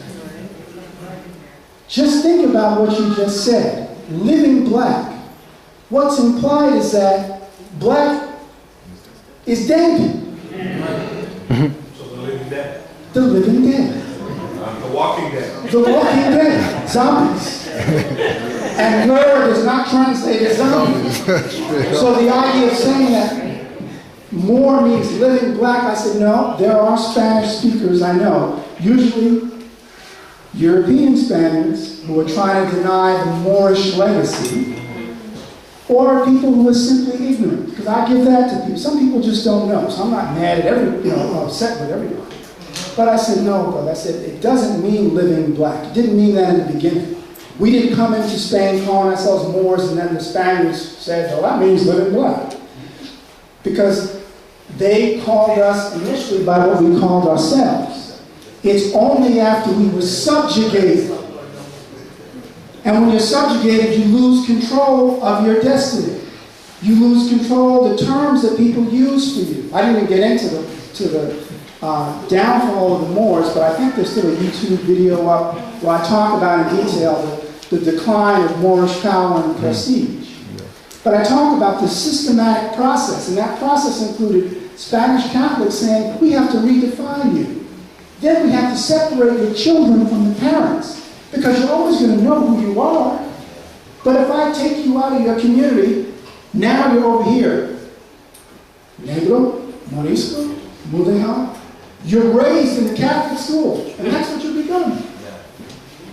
But those who were still in their own community, who knew their history, so I'm not black, I'm not Negro, I'm not Noir, right? They understood that. But the problem is, again, most of us, I think part of us have tried to make an industry of black consciousness as opposed to African. It's like I tell you all the time, what are you talking about when you say black? Because if you're talking about African peoples, then just say African. And be specific. Right? I mean, let's be specific. Well, but I'm trying to include people of the Caribbean. Yes, but people of the Caribbean, where did they come from? According to your perspective, right? Meaning the black consciousness person. Well, African. So say African. There are Africans in Africa, Africans in Europe, Africans in the Americas, Africans in Asia. Brother Ramel Rashid talks about the African presence in Asia. Right? This obsession, we can't, it's like a drug. I can't get off it. Yeah, stuck on that. And I think I could say a lot more, but quickly, two more questions. Okay. All right. Sorry. No, there's a video on YouTube with SetenRa, and SetenRa. What, the Negro? Spanish killer saying black power. Latino power, and he said, yo, come on, how do you say it in Spanish? And he was so stupid, trying to figure out a word, and he said, no, that's not a word. That's the word. I mean, just to say quickly, as I pointed out, terms in the 11th and 12th century for the African peoples, the Moors, the Almoravids who came in, aside from Moros, Moabita, Moabitarum, which is the Latin, showing the connection between Moor and Moabites. Clearly they understood that we as Africans, meaning coming in directly from the African continent into Al-Andalus, still had connections to Asia. In fact, I couldn't get into it because there's too much material. If you get a chance to read the book, when I go into more details about our presence and connection to the Americas, the only thing I can do, and I'll basically just go through that in about a minute, I'll just show you, just in case you haven't seen it, some slides of, if you will, Africoid images from the Americas that confirm the presence here. Probably the greatest scholar to do this in recent time was the late, great Dr. Ivan Van Serter, who talked about the pre-Columbian presence of Africans in the Americas. Yes, sir. Yes. Could you just briefly, I know it's extensive, but just briefly the connection of the Minoans and their connection to either Etruscan, Phoenician, or... Yeah. Briefly, according to people like Martin Bernal, who wrote, he just passed away a few years ago, Black Athena, the Afro-Asiatic roots of Hellenistic civilization. He points out that there's a link between the Minoans and specifically Nile Valley civilization, right, or the Egyptians. The idea that there's then a connection between, say, the Minoans and the community known as Moors, that involves then Diop. Are you familiar with Sheikh Anta Diop, who was a Senegalese Egyptologist? Again, someone else to take a look. Two people, Martin Bernal, Black Athena, and Sheikh Anta Diop, the African origin of civilization. Diop talks about how the Nile Valley civilization is really like the centerpiece for knowledge. It's like a headquarters for the spreading of knowledge. That knowledge was spread then into areas of Greece. It will then be found in aspects of Greek mythology. There's a reason why Zeus, who was the Greek god, the king of the gods, if you will, returns to Abyssinia or Ethiopia every year for the festival to worship and to feast. Ethiopia, the people of Abyssinia, Cush, Oxum, are known as the most innocent of men in Greek sources. I think it's Diodorus Siculus. Greek civilization was fully aware of its tutelage under Nile Valley civilization. The connection to the Moors is by proxy, because essentially, according to what we can tell as far as history, migration history, people started in that region, Nile Valley civilization in East Africa. Then they migrate west and go into other regions of what we know as the continent of Africa. Hence, you see connections between the Phoenicians and founders of early Morocco. Hence, you hear Giat talking about connections between the Wolof language in Senegal and ancient Kemetic, because that migration occurs from the east and then goes west. And it also will go north into areas of what we know as Hellenistic civilization or Greek civilization, Greek city-states. Thank you very much. And just one quick note, just in regards to the pictures we were talking about, the saints and stuff. Yes, sir. So I'm from a Minoan island called Talisman. And I wasn't supposed to, but I took pictures of the churches, because they built the churches inside the caves and the mountains, and they're all dark skin. Every single one of them. All the churches. And there's like hundreds and little islands. Thank you for sharing. That's good. Closing remarks? Closing comments? Yes.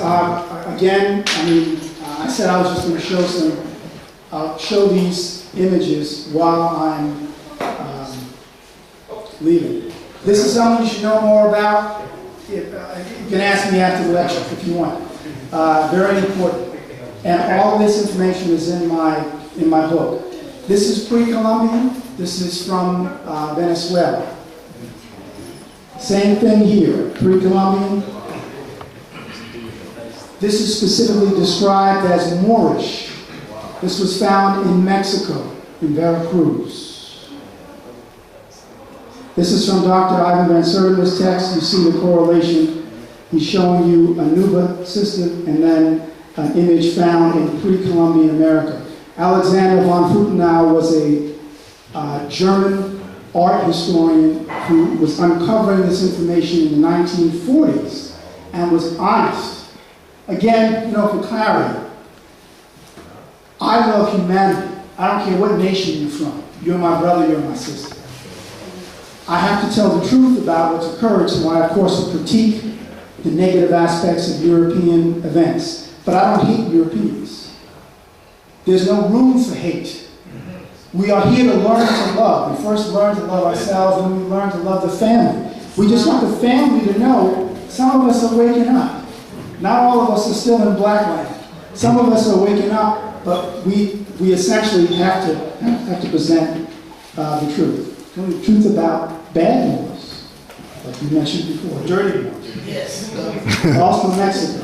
But Alexander von Futenau collected these things and put them on display. Ivan Van Sertima went to his studio in Mexico City, and he allowed him to take pictures of these. Some of you may have seen these giant Olmec heads in Mexico. People try to say that they are not Africoid, right? Are you going to tell me that's not Africoid? This one. Can you go back one slide? Yes. I got to add to it. Supreme, that statue right there, Supreme, in the past year was put outside of the Smithsonian Museum of Natural Sciences.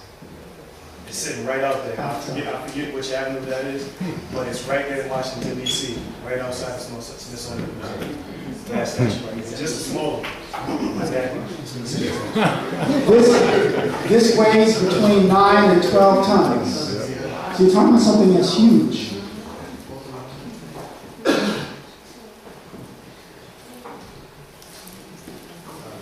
That's one also in Mexico City. You see I think it might not go, actually, I think that's in Veracruz. But you can see that person is African.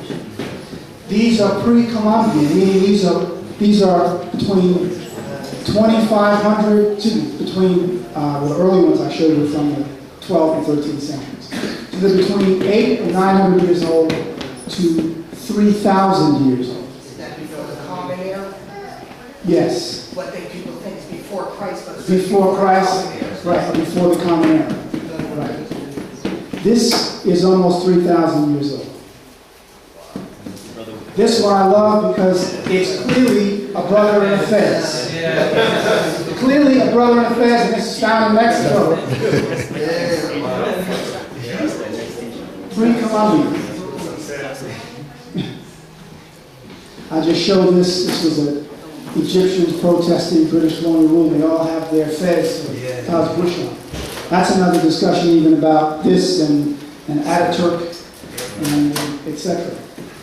That's another representation of this person on the lower right. That's one of the Indians of California. Right, Caliph. These are some of the indigenous names. Again, these are Native American names. What stands out up there?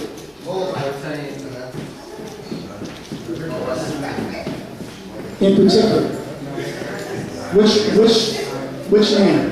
What names? Saracen. Right, Saracas, Saracens, and Marabitane. That's from Moabite, Moravid. Those are all references to the Moors. Marabios. Those are all references to the Marabouts. The Marabouts was a Moorish Islamic community in the old Moorish Empire on the continent of Africa. And again, like I said, I didn't get a chance to talk about that. I'll end with this, just because if I keep going, we'll be here for another hour. Connecticut established something known as the Moors Indian Charity School. The Moors Indian Charity School was a school that Europeans set up to teach the indigenous peoples of the Americas. When I went back to read the account of Elijah Wheelock and Ralph Wheelock, who were the founders,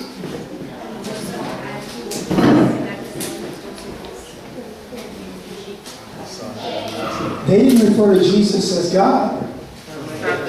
They referred to him as the prophet of Nazareth. Consider, wrap your mind around that for a moment. This is from 1765.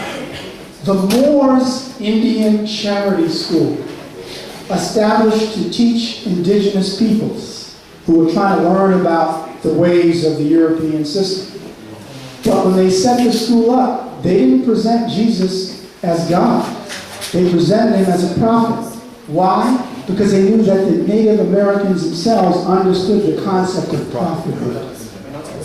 Just like Tenskwatawa, who was the prophet, with his brother Tecumseh, when we talk about the Creek Indians and the Shawnee. Anyway, I'll stop there. All right, thank you for listening. I hope I shared something about it.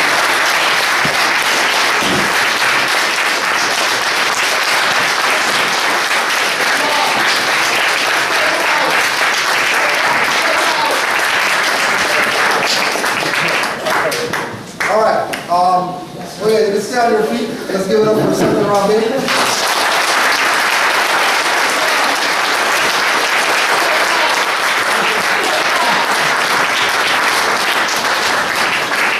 And you can all stay on your feet. Let's give it up for the sisters, the mothers, and the children.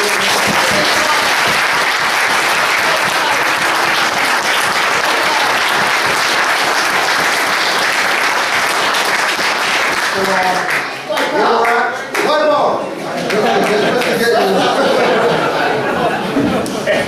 Just so we could, what we do after every Lord Juali Day is we get our panoramic, we got our picture going on.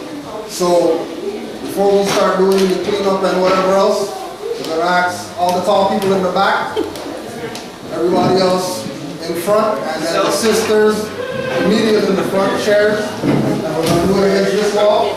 We let everybody to transfer from over there as fast as we can. Over here, tallest in the back, shortest in the front, sisters in the front on chairs. Alright, so we're going this way. Tallest in the back, shortest in the front. If anybody is interested in getting one of my books, I have them to say,